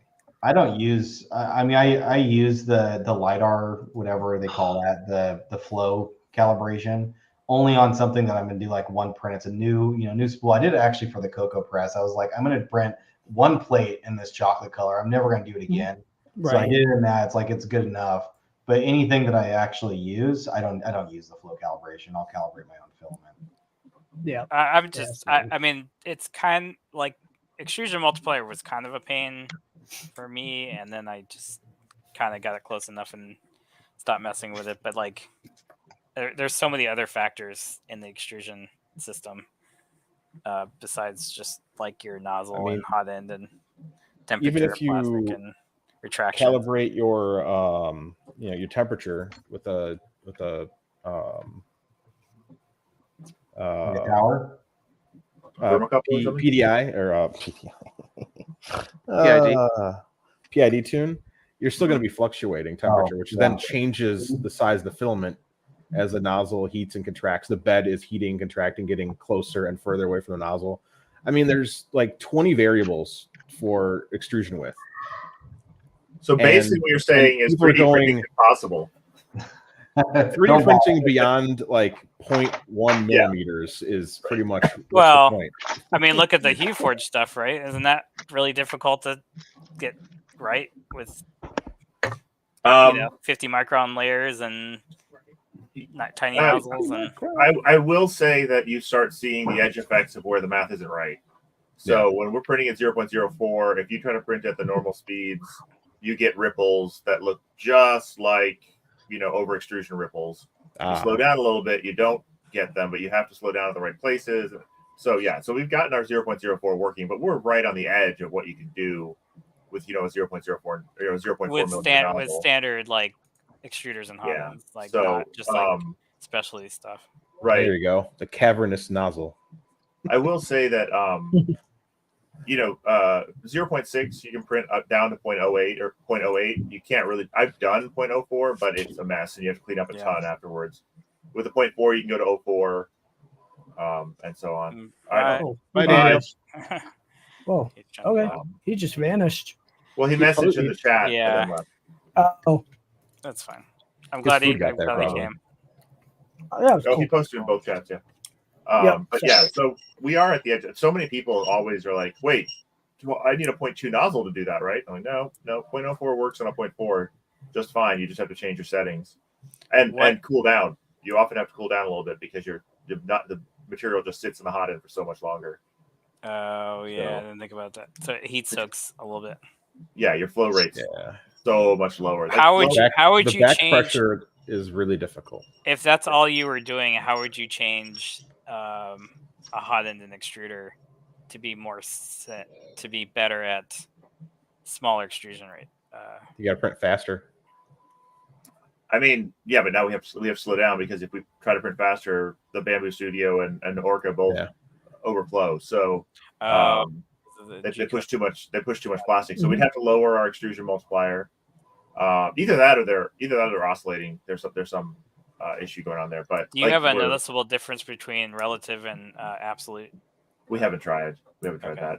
I just always print in relative. I don't even know if does Bamboo Studio even let you change that. Yeah. Okay. They don't let you change. I don't know if it'll work on a Bamboo printer because again, it's up to the firmware. Yeah, I mean they won't let me change the hot end exclusion zone. Hey, Steve, are you going to hack your Bamboos with the new firmware? If I get more, probably hack one. Might hack my dad's, but not gonna hack. I don't think I'll hack mine. I mean, will that give you any benefits for what you do? Right now, it won't. That's the thing. Like right now, those printers are there to just do work for me. They're basically my robots to do work for me when I need to do other stuff, and so I don't really want to mess with them too much. Right. So I don't really want to mess with them too much. And it's funny for me because I always, there's always a rule: make sure one printer is working before you mess with the other printer, and you break the rule all the time. And you pay sometimes, but most of the time you're like, okay. If it's working, don't modify it. What? How? Well, that's no fun. Now I'm like, no, I'm not touching those things as long as they're printing. They say printing. So the big thing that what was I? Oh, so you would want a really exact extruder. So actually, all 3D printing or A3DP as a company has an extruder that is all machined aluminum. It's got a knife edge of metal between the gear to give you access to the filament, and everything is super tightly tolerant. So that he was actually at IRF printing TPU at 60 millimeters cubed. Wow. So like that kind of extruder would probably make a difference where you're pushing exactly the amount of filament you want all the time. But like to print art pieces, is that really like, I don't actually know the price on the extruder, but I'm sure it's at least $100. Oh, okay. Probably 150. And so it's really just the cost of the it's not worth it. Let me see if I can find. Yeah, I'm like, is that really worth it? Like there are some people who will be like, oh yeah, if I can get my prints to be perfect, then yes. But I just don't know that that's. I've been chasing. But I think it's also there's people that say, why don't you just use a photo printer instead of HueForge? Like, oh yeah. So it's My dad said that to me. Yeah. What's your go-to response to that on comments? Because I'm sure you get that comment a lot. You can't put a photo paper in my printer. There's a couple of things. There's a couple of things I'll say. One, I'll say, look, it's not for everybody. Not every part of 3D printing is for everybody. If this is not for you, totally cool. I love functional printing. I love people making 3D stuff out of printers. This is just something that I kind of fell into and people like. The other thing I'll say is, look, if you want it outside, if you want it durable, if you want it to resist, damage and handling, then the plastic is obviously better. And then the other thing is that, for things like painting effects and stuff like that, you get what look like brushstrokes. So you get this texture that looks like the original. Like it looks more like a made piece of art rather than just a print. Yeah. And it's funny because at first everyone was asking me, "Oh, can I do this in the bottom layer so it's flat? Can I do this upside down so it's flat?" And then after they printed for a bit, they're like, "Oh, I actually like the texture. I prefer it textured. I don't really want it flat anymore." Well, the imperfections of 3D printing almost kind of makes that effect. But in the end, it isn't for everybody. Not everybody likes lithophanes. Not everybody likes light boxes. Not everybody likes the decorative art side of 3D printing, and that is awesome. Like the fact that there's so many facets of 3D printing and everyone can do something that they like is what I love about 3D printing. So, but yeah, my dad, like I sent him a picture of my peony. Mitch, check chat, or Justin, check chat. On a peony. I don't know who that is. That's Matt German. I thought that was Matt German. Anyway, on a peony plant that didn't have flowers on anymore. He's like, okay, so I have an inkjet printer, right? So, and now he loves it. Now he thinks Keyforge is awesome. So he actually printed a couple of QR code signs with Keyforge logos on it for Irmer. So he's all excited. Yeah, I kind of would like to. The only thing I could think I would use it for is maybe making custom faceplates for like the Voron thing, like the head and maybe side panels. Would be kind of fun to make a side panel. But my favorite thing is still faux materials. Like, you have wood, but a lot of people don't have wood or don't have the tools to work with wood. And then also, like the marble chessboards I made and stuff. I don't have marble. I don't have marble cutting tools. But you can make it look like it, yeah. But I can make it look like it with my 3D printer. That's my favorite use of it, really. Or like I don't own a house, so I can print brick to make it look like I own a house. Right.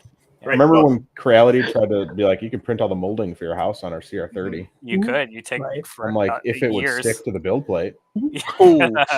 Hey, they fixed that eventually, didn't they? I think not so. as well. Oh. Not as well. Last time I was talking to Naomi, she was actually working on. Yeah, I thought she was making a replacement belt or something. Yeah. I thought a Repcord. I thought Pooch had some mods. He does. Yeah, he was hanging them on the wall. Yeah. But I think that's where I think a lot of belt printers got their bad rap, is just because there was so few people working on them and the improvements. There was it takes didn't time. help that it had Naomi on it, because she went on a tirade on Twitter a couple times and just buried it. So did you, though. Yeah, because she does the thing where she goes, "Hey, this thing's amazing," and I'm like, "Sucks," and then she has to send her army of minions, as we call them, simps. Yeah, super fun. The power belt too, that really only works for Pet G. Yeah. No, the Power Belt 3D one, the one that I have serial number 1 in pieces in the garage. Wait, is Power Belt the one that tried to like patent belt printers? Yeah. No. Formula 34 No, or whatever. you're thinking Black Belt. Oh, Black Belt. Black Belt, yeah. Who's the one that makes the kit? The Ender 3 kits. To turn the Ender 3s those into. look like Polymaker spool edges. Yeah. I don't buy bamboo filament. I just refill their spools and then I put Polymaker in it, because that's the only filament I buy now. I'm like, I found one brand that I can consistently get the exact same color in, besides Atomic, but a Tamlock doesn't fit in there. So it's always a battle. I hate cardboard spools. Yep. But I love Atomic. but I can't. Do you put hate him atomic because of in the the MF. bamboo, or just because of? It doesn't. Well, you can. My biggest issue is material that is highly absorbent of moisture touching my filament. Yeah, that kind of. This is the worst material you can put on this. This is paper. Paper is absorbent. Yeah, paper absorbs water. So we should make filament spools out of desiccant, just pure desiccant. And which material is least likely to be recycled? Paper. Which one's more likely recycled? ABS. I mean, it's such a toss-up on like. You'd want a more hygroscopic material than the plastic that it's holding. Yeah. So, or just make spools that are like completely sealed, like cartridges. I kind of love what Prusa. Actually, I really do love what Bamboo did. I think that is, out of all the things Bamboo's done, that's really good. Their spools was the best. Snap in half. Yeah, those are cool. It's got the cardboard reel in it. You get a refill. You slap. I tried it one time. I was like, because I'm one of those people I just want to see. Like, I don't care. And those are standard 3-inch center cores, I think. So those are pretty common size. Yeah, it's got the RFID. I think that's genius. Like, who hasn't thought about putting RFID in a freaking if you could reprogram it, right? Da Vinci 3D. I have a flipper, and I should really try if I could reprogram it. Yeah, it would at least make it so that the Bamboo software, at least because I know I can read it with the flipper. When you do a refill, you should be able to. Did they give you a new sticker with the refill? Yeah, it's on the spool. For Bamboo, the refill has the RFID tag on it. That's smart. That's smart. Yeah. The only issue I have with their filament is the color consistency is hot garbage. Oh yeah, I bought two spools and they're two completely different colors of the same thing. Like, I mean, not the shade was off. It was black, and one was definitely more black, and the other one was definitely a lot less black. But they're made by Sunlu, is what everyone's saying. We're pretty sure that they use different suppliers when they run out, because certain colors have had because they're always out. Certain colors have had drastically different TDs. Yeah, they must be selling like a boatload of filament. We're like, wait a minute, why? A boatload. They just don't supply enough, and yeah, because like when they get filament in, it's not in long enough as if they're getting like 1,000 rolls of black. It's like they get 100, and it's gone in a day. It's such a weird like. Wait, do we want a good problem to have? Do we want to notice that Zura is an animagus and is just transformed into a cat? Yes. Peeps a polymorph. He's a wizard, so he goes. Oh, I didn't even notice the cat. It blended in with. I was gonna say he's an animagus, right? He's a polymorph wizard. So yeah. Well, I've been muting my mic on and off because I have a bird and he doesn't like it when I walk past. Look, he polymorphed back into a wizard. He polymorphed back into a human. Birds can be so loud. Because I think that's one of the hardest things with filament is there's only so many manufacturers. Like everyone's like, look at this filament I got. This brand. I'm like, and you print it. I'm like, this is just eSun or Sunlu or. I'm sure like resellers. It's a reason why you don't disclose who your OEM is, but like, just disclose who your OEM is so we know. Because like I talk to Mike from Atomic all the time, and he makes but there's a Chinese OEM that it would be nice to know. Well, Kexel is one of them. They supply some of Bamboo's colors. I know that. They would not confirm it, but when I said, "Hey, this looks real familiar," they said, "Wink, wink." Can't tell you anything. And they said, and you might recognize some other companies' filaments too. And actually, it turns out Sunlu is Insumate. Actually, that's all part of the same family. I was gonna say, since you're looking at filaments, you probably already know which. Well, yeah, and I now have 2 points, like not just the color, but it's the color and the TD. And if the color and the TD are basically exactly the same, I'm like, I think I see what's going on. I'm sure there's filament suppliers that don't even check that stuff. So the other problem is you have to specify. There's only so many manufacturers of the raw pellets and also the color. Oh, yeah. So like, who's that company? Filament One, when they came out here in the US, they were just using another European brand's pellets and extruding them here in the US so they could make their own filament. Because it was literally, I can't remember the name of the brand. That's what happens when you don't do this for like 3 years. But yeah, it was the same filament. They were just using another brand's pellets. Wasn't there a company in Arkansas that had really bad filament? That was like notoriously bad. It's Arkansas. GST 3D or something? That's the one you're talking about? It was like, I don't know. Anyway, it was that. Hey guys, you guys see this in the background? Got what? Oh yeah, I see that in the background. What is that it? big box? I knew it. Yeah. Yeah, I know what it is. I know what it is before he even says. Is that It's the a 500, 2.4. the Yeah. Congro It's one? the Comgro 500. Yeah. Oh, you got your Congro. Yeah. Yeah. I have a droid builder friend that just is getting his, and apparently it's good for droid building because it's huge.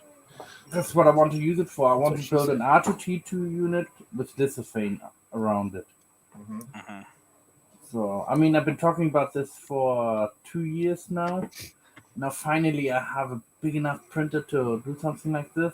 Now I just have to secure the filament. So, Just make your own. yeah, of course. It's that just easy. so easy.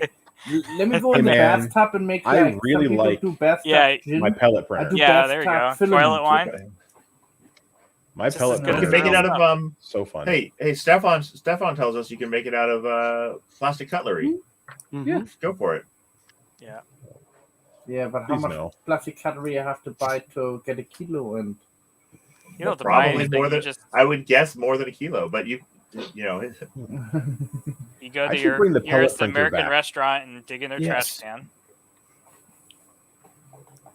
What do you think, Justin? Next live stream, I should bring the pellet printer here and show everyone how the old pellet printer works. Yeah, why not? yeah. Yeah. Talk about getting whatever TD you want. You can just, I want this much clear filament to this much black pellet, and just There make you whatever go. you want. Though, how consistent is it going to be in terms of mixing? It wasn't bad because it's the same method they use when they're printing it or when they're extruding in the first place. Yeah. It's just a literally a mini extrusion machine. Right. Yeah, it's the They use auger the same and airflow hopper Mhm. to shoot over the pellets. The I've problem seen is the if you go- Dr. D-Flow video. I've seen the Dr. D-Flow videos. Yeah, that one Dr. was D-Flow. expensive though. Yeah, he made a big like a 1.5 by 1.5 printer in his garage, Oh. and he did pellets with an airflow, with a Venturi airflow, and Well, the now his mixing latest and- video is the one I think he's at some university or something, so Yeah, he he's doing is. it for research or something. He There's a is new doctor. He's company actually a selling doctor. Yeah. an extruder. I just saw it on Facebook. I wish I saved it. It's doing an airflow. I was like, that's going to be dumb. He had to add a vibrator to the like a vibration unit to the auger so that it wouldn't jam up. Yeah, I know. But that it would every once in a while it would because he'd get pellet lock where they would just like jam up in the and I so never he had had that. to, yeah, it was and I really appreciate he did one where he said, okay, how much did this cost? Everyone's worried about the cost of the printer. He's like, running the printer and this like 1 meter bed was $3.50. The pellets, which he buys, buy the whatever the big unit, the big pallet unit of them is. He said the filament cost me $125. It was like, I'm not worried about the power usage; it's the filament. So I don't see, like, if I wanted to do a recycling business, I would not be making filament. I would be making stuff in injection molds. But I'll be right back. I think the amount of effort it takes to recycle plastic in general is not cost effective in our current economy. So, like, you would have to make really something. I mean, first of all, making molds, if you injection mold your recycled plastic, you could probably figure out something that people actually would buy, but it's still like, it's like, why not just print it with virgin plastic and, Well, I have seen those. What is that? The skulls everyone was making with their poop. Yeah, they the skulls, but like there's what's that YouTube channel, the brothers that make them, they recycle, but they make coasters. Sugar skulls? What was that? Sugar skulls?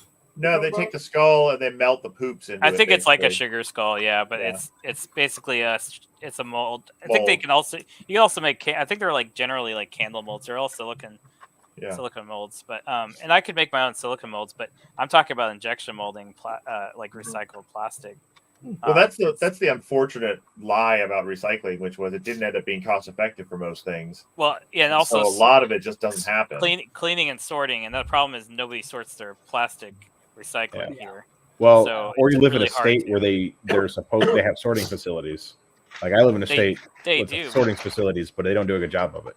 Like I only do clear plastics in my plastic bin, but I also have HDPE milk jugs, and then you have to separate your milk jugs from your PETE, and I have several bags of failed PLA prints, and at some point, yes, just PLA, and at some point, I don't know when, I'll find a mold and buy like a toaster oven or something. You still got to get a shredder or manually shred it, and then you toaster oven, make the little baking sheet things or silicone molds. But I think the baking sheet thing is the best option because I can laser cut PLA sheets as long as they're uniform thickness, and you can do a lot with that. You can make coasters and earrings and ornaments and stuff. Yeah. Well, Mitch, if you want my PLA scraps, I can bring them to you for Rocky Mountain. I got so much junk. I'm trying to get rid of stuff. For it. Speaking of getting rid of stuff, are you going to do a giveaway, Justin? I don't have anything to give away, so. Okay. My understanding is that there's complete wastelands in Thailand where the lead acid batteries were stacked and never recycled, and the acids all leaked out and leached into the ground, and they're like, it's just anybody need a bear frame? Lead. Oh, that's laser etched. Who did the laser etching? Actually, Sacred. Yes, probably, because I could build another printer with all my MK3 parts. I have like 3 of these kits. Damn. I got the last ones when he shut down his business. I don't have a. That's actually quite tempting because all I would need. Oh, Mark III, right? You can do it with the Mark III. Because I currently have only one Prusa printer left. I have now given away 18 printers in the last 2 weeks. Jeez. Whoa. There is just this one left. Should have done them on the stream. No, I just give them away to friends or people that like. Should have sent them to Rocky Mountain. Kids. Yeah, when my next printer comes in, I'll be getting rid of at least one of my older ones. So would you rather donate it or give it to somebody who actually would use it? Because I have a problem is if I do donate a printer, it's first of all shipping. If they're not local, shipping costs more than the printers. I did everything local. Oh yeah. No, I'll do it local. I'll do it to someone that I know who's been interested in printing but hasn't hopped into it because they haven't wanted to spend money or whatever. So you have people like that, but I just feel like if I donate a printer, sometimes it just becomes like Viking. You live in the land of Transylvania. It's very hard for me in the middle of Illinois to go to Transylvania to give you a printer. But if you ever come to this side of the globe, I will find you something in my basement that you can have. Well, my storage locker. I'm basically out of room. Like I have so much filament now that's taking up all my room, and I have 5 printers, and that's pretty much enough. And I use 3 of them on a good day, so I can get rid of some printers. Man, I remember when I had 20, and I actually was able to run all of them at the same time. It was so fun. I can't run all of my printers at once. I blow my breaker. Oh yeah, so I brought another circuit. I just can't run. So I brought. You just got to do them in sequential. You can't turn them all on at the same time. That's what I do. Yeah, that's what I have to do.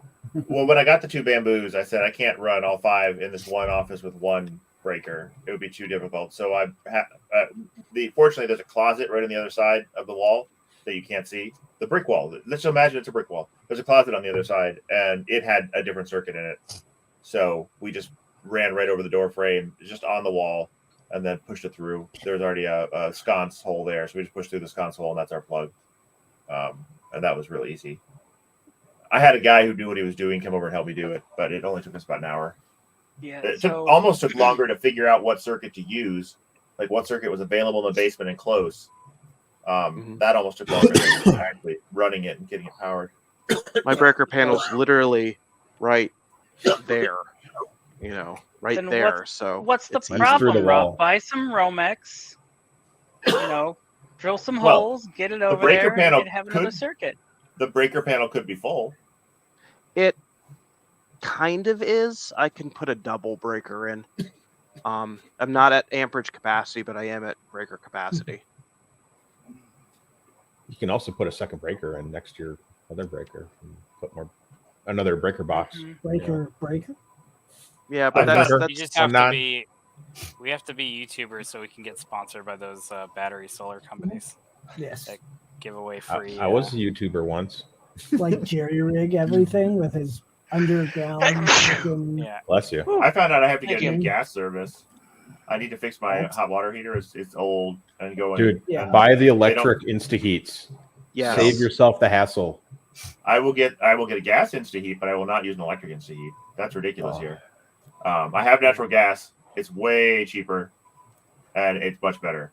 And it's only about $900 more, but it needs 200,000 BTUs, and my service is 175,000. So I need to get the gas company to come out and replace my service, which apparently is free. It's just an application process, and then I send it to the people who are going to do the replacement. It's better than you doing it and blowing up your house. Oh no, I'm not allowed to modify it. Oh, the service, this is the gas meter and everything outside my house that's what I that mean. needs to be replaced. Yeah, so I'm not allowed to do that. But apparently, so I asked the plumbers, like, oh yeah, you're going to have to get this done. I'm like, okay, how much is that? And they said, oh no, it's free, but you have to apply, and then you send us the paperwork. They send you, we fill it out, send it back, then they schedule you, and then So a couple winters from now, maybe. We'll see. Hopefully not, because I don't think but even if we were to go, because we have a 65-gallon water heater, and they said they don't make those, and so we can get a 55 or a 75, and we have teenagers. We have two teenagers and one about to be a teenager, and I'm not downsizing our water heater right now. So so he said even if you went to the 75, you'd need 200,000 BTUs. So, and again, it's $900 more to go to a tankless, so I would go tankless. So that's what we have, tankless. We got rid of our tanks, water tanks, hot water tanks, quite a long time ago here in Europe. Yeah, but tankless, you needed one per bathroom, right? No. It's one central. per house. It's central. Oh, I didn't know they had central tankless. They run 200,000 BTUs of natural gas into the tankless. You can help. So it's just heating water through a coil, basically. Yep, just heating water really fast. Exactly. How is that more efficient than a hot water heater? Because you don't keep it hot. It's not running. Yeah. It's not keeping a tank hot. Keeping 75 gallons of water hot is that's true. Yeah. So okay. So and especially when you use it, because once you use, let's say you take a shower or 2 showers back to back, you like half your tank is empty. So now you're filling it with cold water and having to blast heat it. Yeah. It's so inefficient. With 65 or 70,000 BTUs, a big tank, and I worked in a lot of kitchens, and so many kitchens switched over. Because, dude, like normally a commercial kitchen has like 100 or 120 gallon or whatever it is, the next size up from that, and it's not enough. Like between running the washing machines constantly and cleaning dishes, dude, it's just nuts. It's just dumb. That and then they're just so much easier to replace too, because you're not carrying that. They take up no room. Yeah, have to have 3 feet around it. Right. And you do have to have some space around it, but you don't have a giant thing that also needs 3 feet around it. They do have to put another duct in because the flue that comes with it is not big enough. But it's really easy to run to the wall for my house. They're like, that's not going to be a problem. But the other issue I have is I have kids that swim year round competitively, and 2 of them swim. No, they all swim basically at the same time, so they all come home from the pool and need their shower. And that doesn't work very well. All right, I have to hop off. All right. See you. Thanks for joining. Talking to you all. I will see you in a week or 2. See ya. I look forward to getting a TD1. I think that would be cool. It's coming as soon as we can get it done. Cool. As soon as Ajax can get it done. It's really Ajax's product. I'm just trying to help. So it's his helps fault. Me.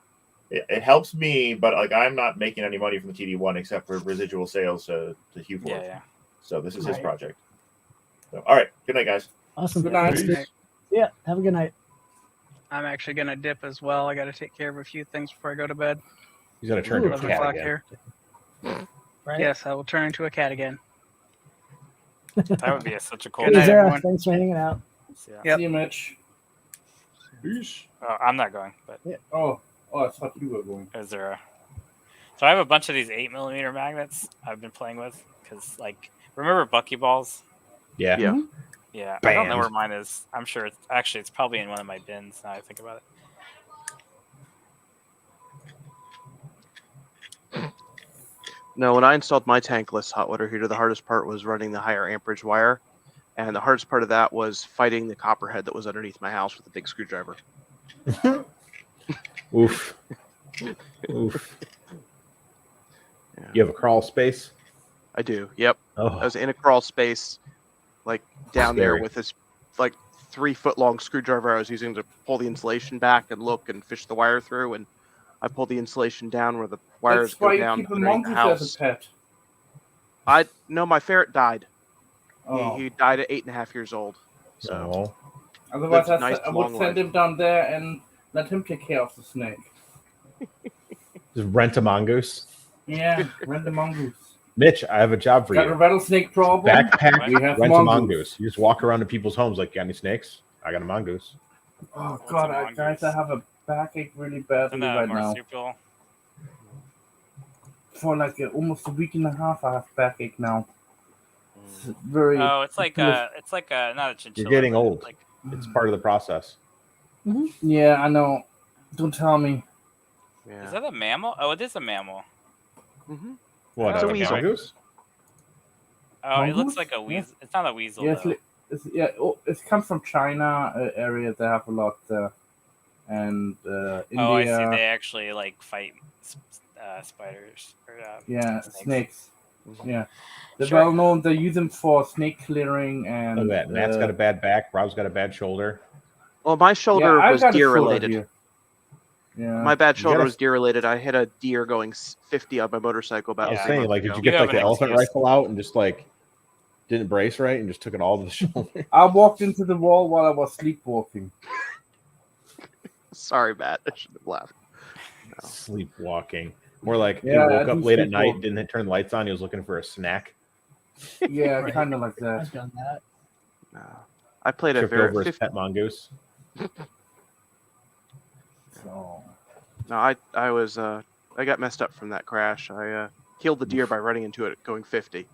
Ugh. I still said you should have made some deer steaks. I was in the hospital for 3 days, dude. I would have taken Oh, you with me to hospital. Yeah, Dan. He's That's still my up. groceries. What I just catched. I don't The need my vultures groceries. beat me to it. Yeah, I was gonna say. I'm sure there's other wildlife that would be happy to have it. It was gone in a day and a half because of the vultures. Wow.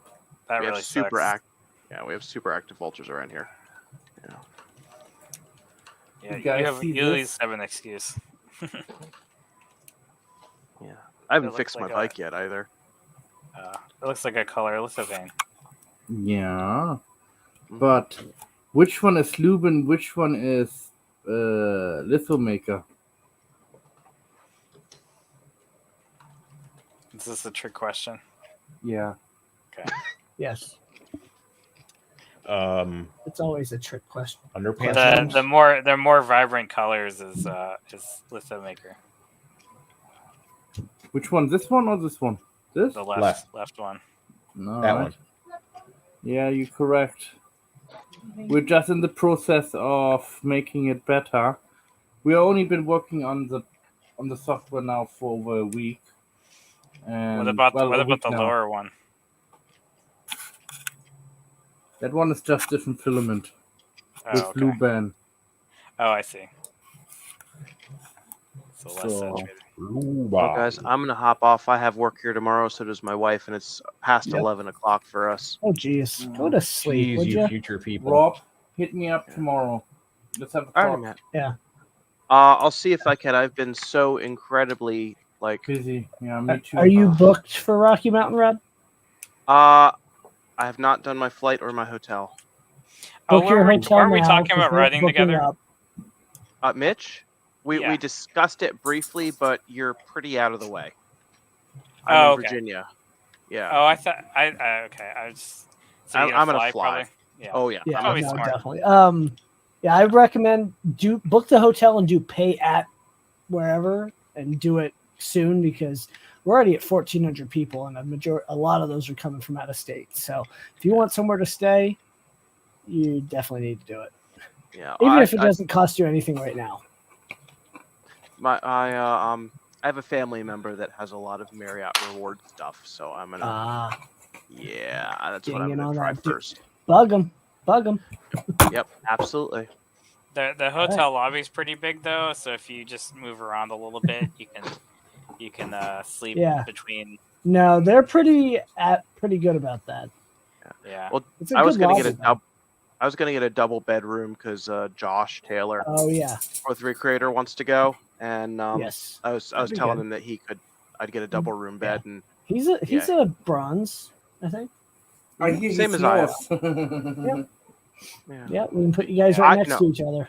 No, I snore, so I'm gonna be bringing my apnea machine. So yeah. Yeah, I don't mind sharing rooms, but not a lot of people do. I won't. I can't do it with the snoring thing. I like my privacy. To me, I feel like I'm wasting money if I'm not like sharing a room. So yeah. But at Earth, sorry. Yeah, but yeah, that's even Earth. Earth I stayed by myself, but it was a crappy hotel. Same. No. Yeah, and I was your driver. Oh, that's because the other hotel, that was Murph. I'm just thinking. Yeah, because I was like, oh, it's close to the. I mean, you were at a pretty crappy hotel too, though. So, well, at Earth, I barely made it to Earth, so I know. Yeah, I'm going next year to Smurf again. Or Nice. this year. Sorry, Smurf or Murph? Smurf, here in England. Oh, okay. Oh, oh, Matt, you went to Smurf. Did you meet Doug that did the Print-a-Blocks printer? Yes, I spoke to him briefly, I believe. Oh yeah, Doug's there was some kind of there. Yeah, no, I'm not sure about the name, but I saw little blocks what you can stack up, and he made a printer out of it. Look what I have, a big kitten. Wow, it's a big kitty. Can we eat it? Yeah, blocks. Oh yeah. So many people make jokes about eating pets. I don't like it. Look at this. Look at that tail. How about eating birds? See, that's. I'm just kidding. I don't eat animals like pet birds and cats and. No chicken? See, the bird heard you. Yeah, he's getting pissed. Trying so hard right now. Hold on, let me get mine. You see him dancing in the background. He wants attention. Don't you, Grammy? Is that a parakeet or what is it? It's an African gray. It's quite a bit bigger than a parakeet. I got a Black Panther. Hey, what's in your pants stays in your pants.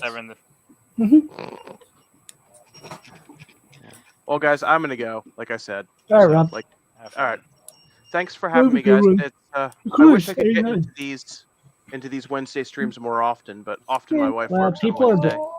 People are busy, so we get it. I blame Mitch. And here I have a T-Rex. Little Chihuahua. Or an elephant hunting dog. It's an elephant hunting dog? My favorite kind. Yeah.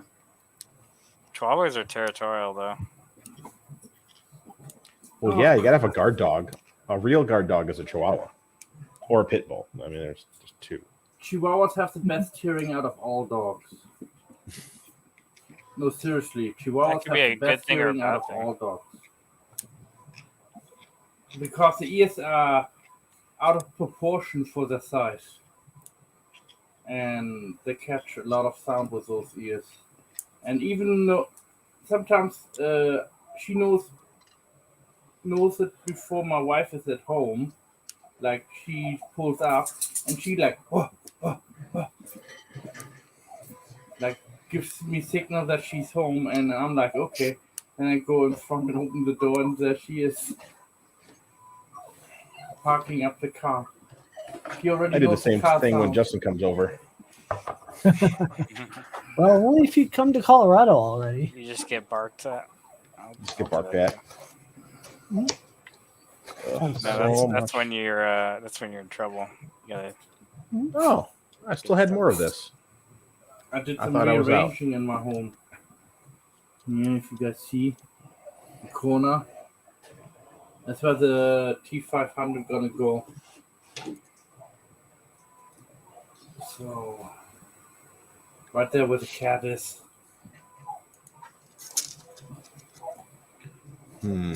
Saturday I have a big unboxing. I hope. Yeah, I saw the stream announcement.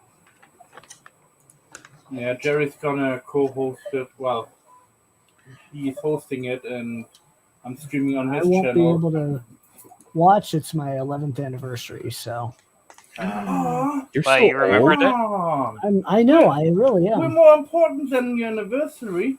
Yeah. Don't tell my wife that. You should have your wife on the stream and we'll Yeah. celebrate. She's Tim not. 11th Kidding, go ahead, anniversary have fun, enjoy, and stream. have a wonderful day.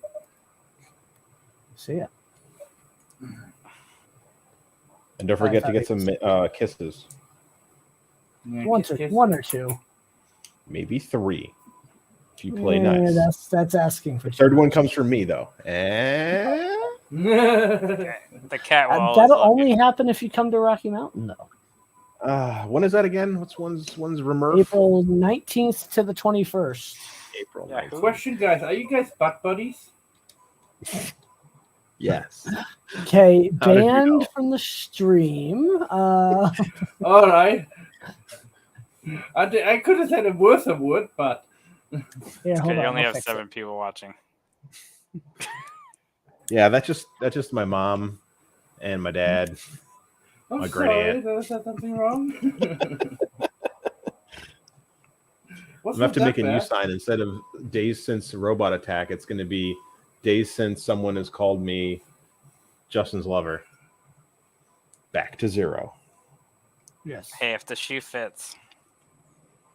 It's not about the shoe, buddy. That's true. It's the size of the shoe.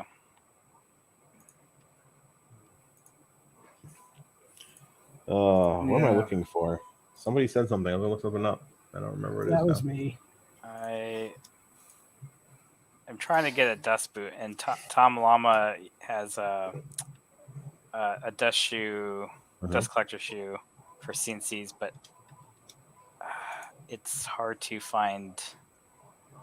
Oh, here it is. But his is made with TPU, and I don't know how complicated this will be to print. But I just have printed Justin some print it. TPU stuff. Yeah. Yeah. I can print pretty much anything, realistically. TPU is his favorite. Logistics is the I problem. tried never tried 60 You're AT. going to Remurf, Yeah. and he goes, "Here you go." Yeah. Yeah. What do you need? Send me the link and I can probably do it. I've got plenty of material. Well, since I figured out the magic is just use Vision Miner. Oh, yeah. Vision Miner is magic. So Yes. I do have a They're going to be at Rocky TPU Mountain. I do have a TPU profile for Artemis. I'm almost out of the giant bottle. I hold on, won my a face is in bottle the shot. from some stream, so Look at that. Look at I that. have It's up to plenty. here. yeah. I use it once It's every expensive, but you don't use that much of What it. is that? No. Vision Miner. Oh, yeah, my wife wants I some call of it it. liquid gold. Yeah, it's pretty good But my stuff. wife wants a big bottle. It's the only stuff that I ever got to work with really crappy nylons and polycarbonates. Yep. It's what I think it is. It's some solvent that dissolves. I think it's some alcohol-based solvent. Yes. And then I think there's some kind of polymer that's suspended, and when it cures, it leaves like a micro texture, essentially.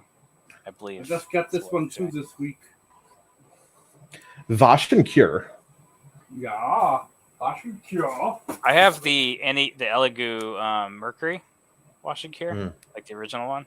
And I have the Prusa Cure and Wash, the Curva. Oh, nice. But you have the SL1 though, right? Mm-hmm. I was a beta tester on that one. I was gonna say those are too expensive to be. That was such an easy beta test because it just worked. Like every time they sent you a file to print, it just nobody had any issues. Yeah, that is nice, but I don't see I don't see who is buying an SL1. Yeah. See, the market just kept like such a weird market because there was really good, inexpensive SLA printers. Yeah, the Mars and if Prusa made theirs like double the size when it came out for that price. Yeah, that's the thing. If they same would have competed size more as with a the Photon. Formlabs, yeah, or go into the prosumer market with the Formlabs, because even the Form 2 was awful. Well, it was awful because it was a makerspace, but it was awful just in general because the pins were so fragile. They had little EEPROM chips So, and it worked. It worked really well with their ecosystem, of course, because they can control that PDMS tank, and then they had the bottle, but like the bottles would leak, and then you get resin all over, and it would disable the pin, and then the little little pogo pins that you use for the tank would get messed up, and then like there was nothing really to seal the glass so that the optics got resin in it, and like it was such a complex machine to take apart. I don't know how the Form 3s are, but like I just don't think the Form Lab spreaders are, unless you're getting engineering resins, but like unless you're a YouTuber, there's really no reason to have a Form 3. I don't know. Oh, That's the weird part is like there's people who have no use for a Bamboo X1E.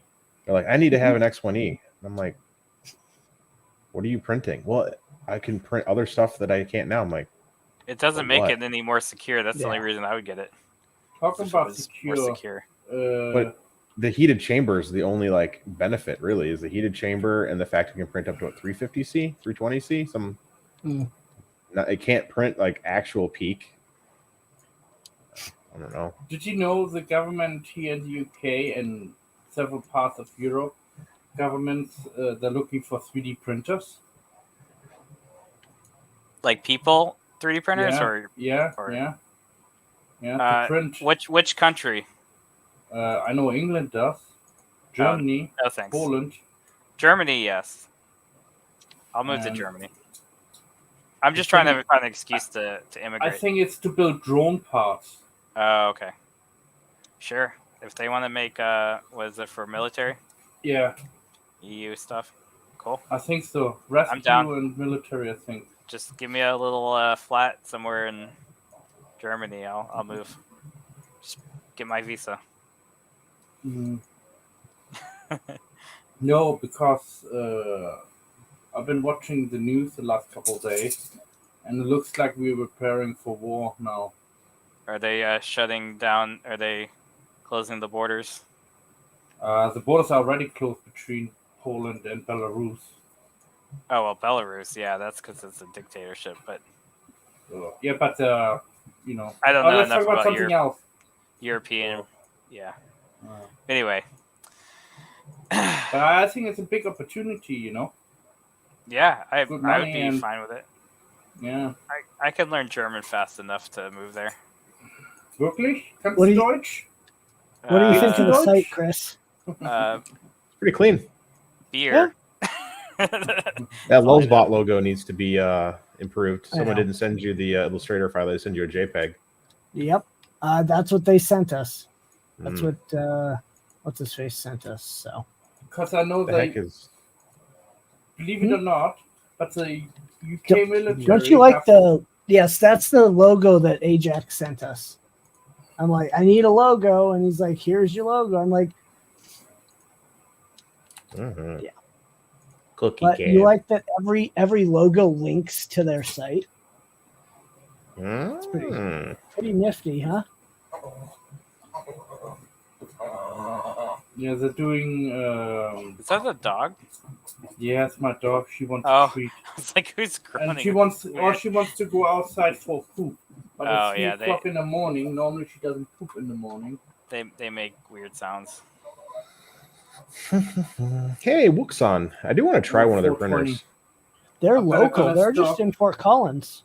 How hard would tree supports be in TPU?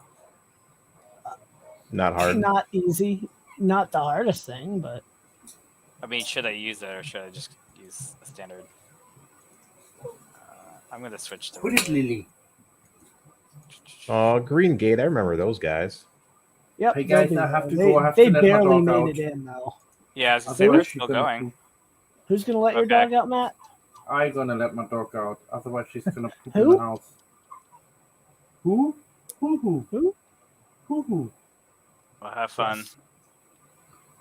Yeah, enjoy. All right. Thank you for letting me come on. $32 for recycled Pet G. Bye, everyone. Bye, Matt. See ya.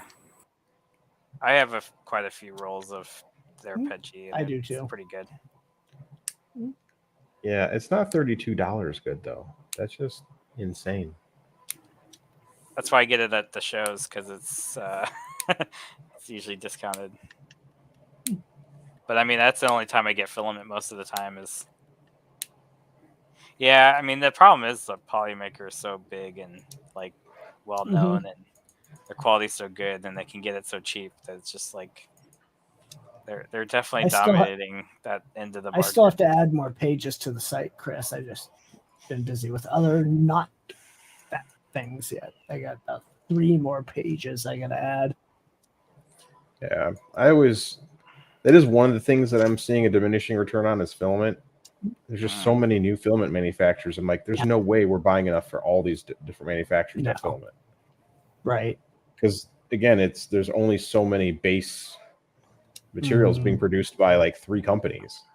So I also think filament manufacturing is probably very limited. I mean, I think it's like more of a logistics game than anything. Yeah. Because it's more. Wait. It's more about distribution, and it's a heavy. 3D Atomic has ASA now.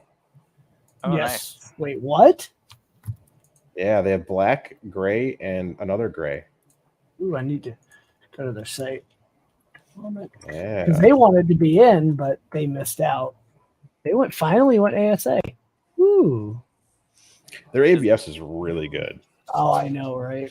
I'm gonna have to. Is Atomic going to anywhere? Plus, this plus minus 0.2 is just so sexy. I know. I'm gonna have to. I might have to. $40 though. I might have to order. One of the only companies that use a triaxial laser. Yes. Doesn't printed solid? Validity. Doesn't printed solid use one? What happened to the internet? I don't know. Oh, back. We see you. Back. Doesn't printed solid use the? I think they use like one of those dual cross laser. I think it's dual axle. Yeah. How do you do a? They use like a laser, like both angles and. Yeah, because a triaxial laser micrometer that they use is like $20,000. So very few companies are buying anything that ridiculously good. Like Prusament is still 2-axis, so you can still have an area where it doesn't measure. I talked to Mike. Mike was there, and I don't think he works for, or he helps out, but I don't think he's the owner. He might not be. Yeah. I think the stress was probably getting to him because there's just so much competition. It's like, well, that he was kind of the only one though when he first started out. Like I think he was so exacting about his specs. Like he was like very controlling of the whole process and stuff, which made the great filament. But you could just tell like he was really into it. I don't think. Gosh, I mean, for like 3 years, I bought hundreds of rolls and not a single color was off. Like, yeah, I had a few rolls of Atomic and it's pretty good, but again, the Polymaker stuff is cheap and it's good enough, and like 90% of the stuff it's like I'm just buying filament for the color and the material properties. So as long as it's not like man, it wasn't. I'm trying to think of that really bad filament company that everybody. Anyway, Sunlu, Hatchbox. No, I have Hatchbox. Overture. Actually, that's what I've used a lot. Sure. Overture is pretty good. You mean the same? All three the same? They're all the same brand. They're all garbage. Yeah. I mean, they're not garbage. I mean, they all work.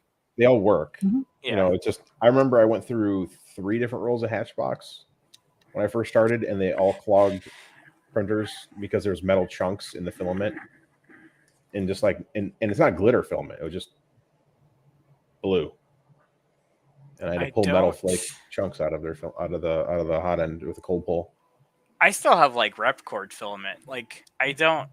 Some of the filament up there is like a lot of Polymaker, but yeah, I have Inland. I mean, it's such a mix. And then the old stuff is at the very top, like the weird colors that I never use, like neon purples and neon yellows, but I don't know. Filament's it's such a hard thing to work with. Like, I've got plenty of filament, that's for sure. Unless there's another need for me to print a whole bunch of stuff with any filament I got, like most of the stuff is very specific to what I have color wise. So it's I've been using a lot more brown stuff because of the woodworking stuff. So like and so good brown filaments that will kind of blend in. Like this, I'm covering in. This is the insert for that jewelry box, and I just got the felt lining for the inside. It's like that flocking material, and so I'm actually gonna print this again because I changed the dimensions of the box. Remove the bottom layer, and just felt the inside here, so that way I can get really tight seams on the corners. Because I don't want it.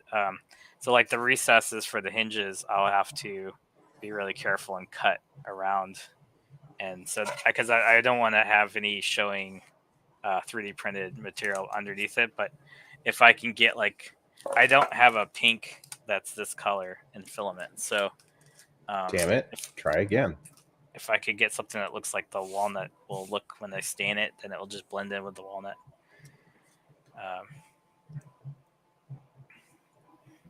Is Lulzbot still sell filament? Because they were selling IC3D stuff. Oh, God, I haven't heard that name in a while either. Are they still around? They'll be at Rocky Mountain. We talked to them for a while. Yeah. And they're doing a lot more than filament, obviously, but they have pretty good people. They're still making. And I think they do a lot of businesses. People. And then what's that Pixie poly dust or whatever? Some special poly blend. Some polyester blend that they made that's supposed to have. I'm surprised Protopass is still around. That company confuses me. They make even prettier colors. Some of them are. I mean, that's the only reason I would have it is because of the pretty colors. But sometimes it's not worth the price tag. My favorite roll of Protopasta you can't get anymore is Garrett's Chaos Red. I haven't tried the Sliceworks filament, but you can't get it. Yeah, Sliceworks, Blood of My Enemies, $50 for a kilogram for HD 350. It is a pretty color, but I don't think it's $50 worth. Because they're using just standard HD PLA, which is. It also goes to her Girls with Code scholarship too. So 5%. Yeah, it's a cool color. But yeah, I mean, Lulzbot metallic green, 1 kilogram. I think $50. Protopasta is something I would only get at events because of the cost. Like I would only get it if they had either a sale or a specific color or something. But since I was trying to find all the purples, like their Galaxy, whatever their similar Galaxy purple, that's a really cool color. Oh, they have Pitchy now. That's cool. I didn't know they added Pitchy. I know that they were like, HTPLA is the only filament you'll ever need, and I'm like, okay, unless you anneal it. Yeah, annealing is the problem. Yeah. I haven't even looked at these companies here. Fusion Filaments, USA made. I think that's the other thing too. Is I will support U.S. companies, but it's obviously very limited on what you're actually. Ooh, they have HT Pet Plus.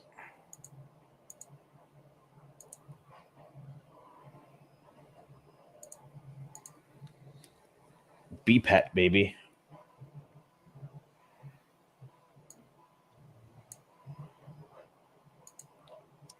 Yeah. Yeah, annealing filament just does not sound like fun to me. Nope. Not to mention it shrinks in different directions. So. And my oven wouldn't do too well with that, considering it's a shitty oven. Yeah, they're still using 3D 870.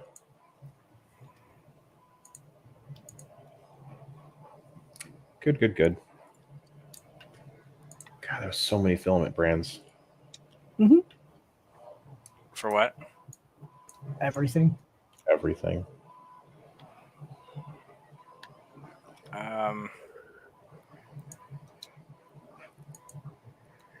Ooh. Is that one Nova nozzles? Nova nozzle or hot ends? Is that company still around? I don't know. Pico Hybrid, I think they still sell hot ends.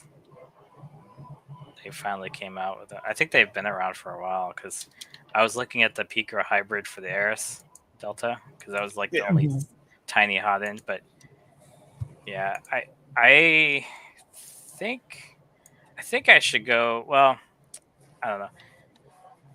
The problem with the Aris right now is if I make another effector, I gotta basically like redesign the effector because the original design that I had for the Revo had some issues, and I'd rather have to start over again because Fusion is hard to depending on how you design stuff, it's hard. Go back. I was checking out the Nova hot end, and the website has a potential security risk. Certain. Oh, did they not get their? Surprise. They not get their security. No. License or whatever.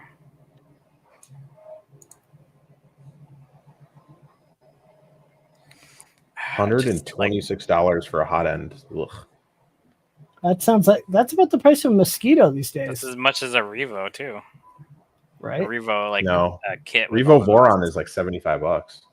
No, I meant if you get the nozzle kit. Oh yeah, this comes with one nozzle for $126. Yeah, the Mosquito comes with the nozzle and all that other stuff. Now it's freaking awesome.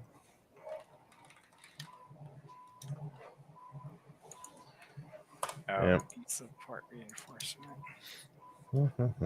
Let's see. Hot ends. Mosquito. Just a standard Mosquito hot end is $150. Such a ridiculous price for a hot end. I had a Mosquito, and I did not think it was worth the price because I'm never gonna like print to that extreme, and it also has still limited flow rate of like 12 to 13 or something. Unless you get a It's as fast as a Revo. Yeah, that's basically what it is. It's a Revo. Actually, no. Mosquito hot end has a max flow rate of 23. Oh, okay. So it is a little bit better. Which is equal to a high flow Revo. Ugh. This is going to take me 10 hours. Mosquito Magnum. Mm-hmm. This I will have to figure out if this is going to work, but anyway, TPU. I'm going to try it. Just a big TPU print, which I also don't know if I have enough filament. How much is it going to use? Oh, 77 grams. Why is that always inaccurate? I don't. Where is it? Form Futura, that's the brand. Filament 1 was using Form Futura pellets. What's the company that was at Earth? Wasn't last year, but they're like a group of younger guys. Was that Filamentum? 3D Fuel? No, Filamentum. Oh yeah, Filamentum's gone silent pretty much. Oh, okay. Really? I've been talking with one of their former employees, and isn't that not good? I don't know. From what they told me, it has the potential to be not good, but maybe they went. What do you call it? Well, that Filamentum's in Prague, so who knows? Prusa could have bought them too. Oh, no, I thought they were U.S. based. No, nope. They're maybe I'm thinking Filament. I'm thinking Filament 1 because they were from New York, or one of the guys was. Filament 1 was in New Mexico for a while. Was it? Yeah, I forget his name. Vlad. Yeah, maybe that's who I was talking about. They were at the bar after. Oh, I think that was Murph. Yeah, that we went to that bar afterwards. But I talked to them. Yeah, I think I remember talking to the Fadis guys. There's like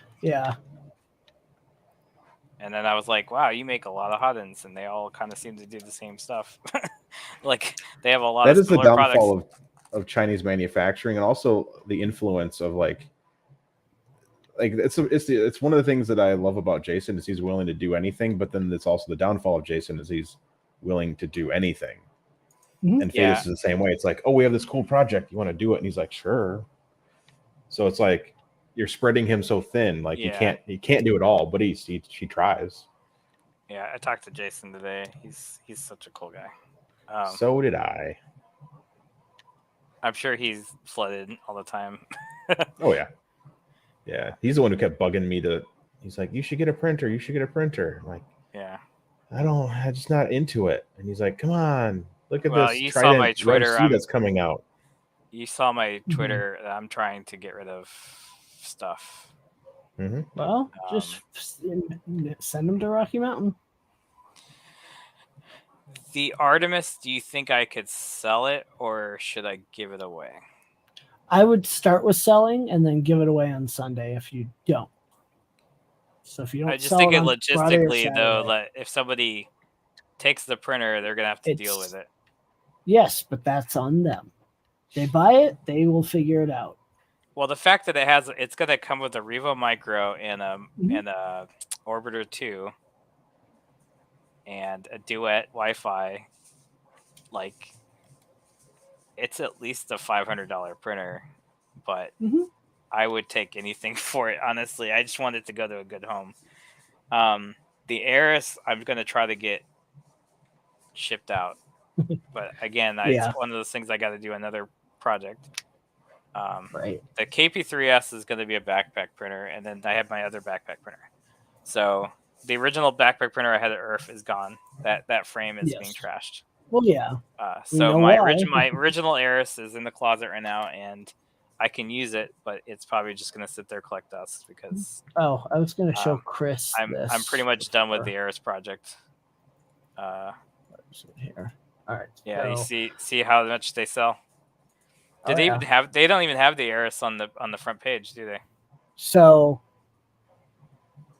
Oh, the dock. Yeah, I saw the stealth changer. This is free. I'm definitely wanting to do it. Like even if it's only for 2.4s or.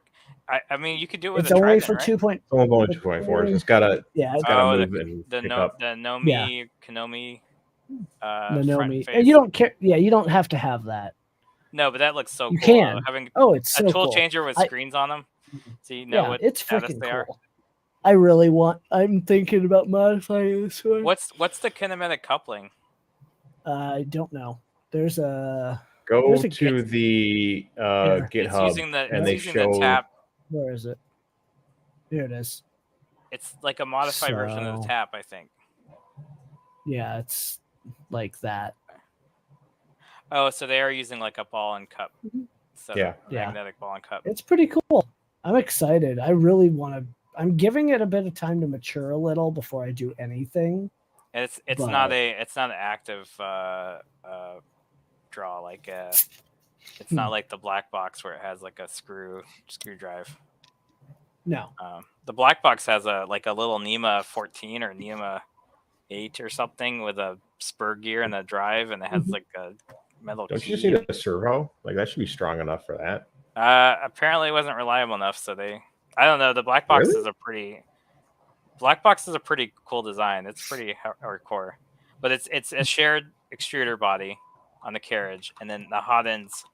That each tool is its own hot end, and then the hot ends are being passively heated or cooled by a water block, like a plate that's being water cooled, and then on the head it has its own heatsink cooling using water cooling. So like somehow it's able to dissipate the. I don't know. It's super complicated, but it has its own water cooling loop and the active extruder carriage. Black box tool changing 3D printer. Nice. But KB3D is doing the or I think he's working on the kits. Yes, he'll have it at Rocky Mountain. Yeah, he had one at Earth, and it was like something I wouldn't know is unique unless he told you about it. Like it just looked like a black box. Like you wouldn't even know that it's a tool changer unless you looked at it. It's a unique design. I would like to build one, but I think on the cost of tool changers is like The XL still might be a better. Yeah. I don't know. I mean, I all I need to do is add a extrusion and one round of CAN bus, and I'm done. So it's one basically stealth burner troll head, a canvas board, yes, and a passive rail. So there's nothing active. Well, the carriage though, you have to make that coupling carriage. Yeah, but there's no more active electronics besides adding another whip in the canvas. Yeah, it's pretty cool. I'm very intrigued by it. Again, it's still young, so I'm gonna give it some time. But has anybody done 5 tool heads? Because I think I've only seen the 2. Zombie's working on it, but he was gonna do 6. 6. You can do as many as you want on Clipper as long as you have the power and the space. Do you have to have a 350? Would probably be a better option. Yeah. Oh yeah. I mean, I think he's running his on a 300. And because it's kind of set up like a tap, right? So you can still use it like a tap head. Yep. So each head's calibrating as it's being used. Well, that's a. Yep. Oh, does it touch off on the tap? So it touches off on the central head, but it calibrates at the beginning, I think. Oh, okay. So it's just remembering offsets. It's not calibrating actively. I don't know for sure. The other thing too is if you were, does the tap? Do you use tap, right, or beacon or? Beacon. I use tap. Yes. So do you have to wipe the nozzle? Is there a wiping? Yeah, you don't have to. As long as the nozzle's at 150C, the material's molten, so it doesn't affect its tapping ability. Because there's quite a bit of pressure it needs to click. Okay. So as long as the nozzle's warm, it's just overcoming. Because I know like the piezo or force sensor one like I use is sensitive to dribbles. Yeah. So yeah. Oh man. Yeah, something like the load cell, like on the Prusa one, you definitely want to keep clean because it's so sensitive. Yeah, the load cell. Yeah. Which is what this thing uses. So yeah, I think the I still want to push forward with the Eris kits. I need to finish mine. He still has them, and I think there's still an audience for it. I need to finish mine, and then I'll bring it to Rocky Mountain. You can at least put it on Peter's table and put up a little sign about or it. design your own Delta and tell Jason to produce them. Yeah, I would love to design my own Delta, but I was planning on a 1 meter size Delta. One of these days, we'll get you there. But that is a massive project. How much? What are you planning on using for height? I was thinking because my basement is limited to by 2.3 meters. Yeah. Which is about 7.5 feet. So 2.3 meter tall, 1 meter diameter. But more about extrusion, like 40-40, 80-80. I was thinking steel tubing.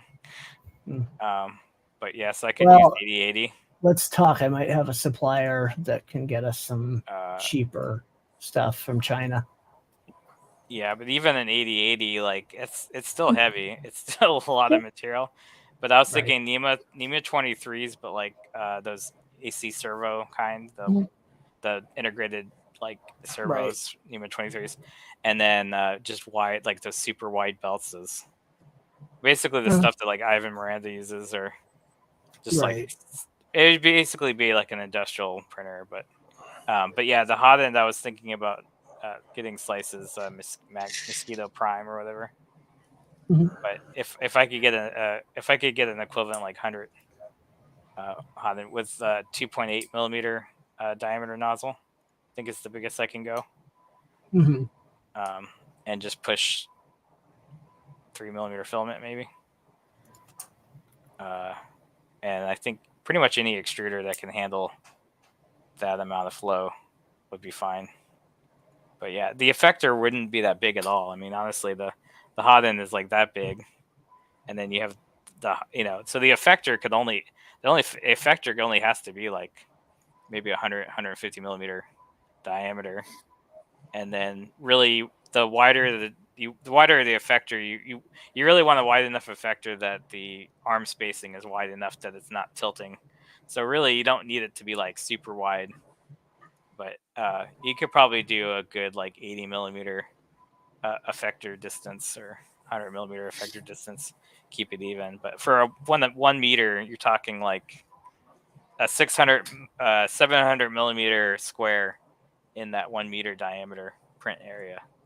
And then if you have a 2.5 meter tall delta, you're probably effectively getting a little bit less than a meter of build height. So still a 1 meter cylinder is pretty good.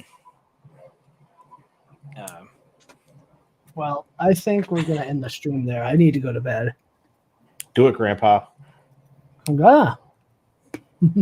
Nobody's here anyway, so. Yeah, there's really no we got one 4 here, people. so. Michael Castle, I think that was a friend of me and Peter, Right. Patrick's. So, all right, ladies and germs, for the 4 people watching, thanks for watching. We'll see you either next week or the week after or whenever. They're all on YouTube. Whenever. I mean, yes, but Viking's still playing with us. It just took me this long just to realize that there is, that they have the icon of where their comments are from. Yep. I did not realize that. Yeah. The YouTube logo is YouTube, and the Twitch logo is from Twitch. I just don't. I'm gonna end the stream. Click. Good night, my loves.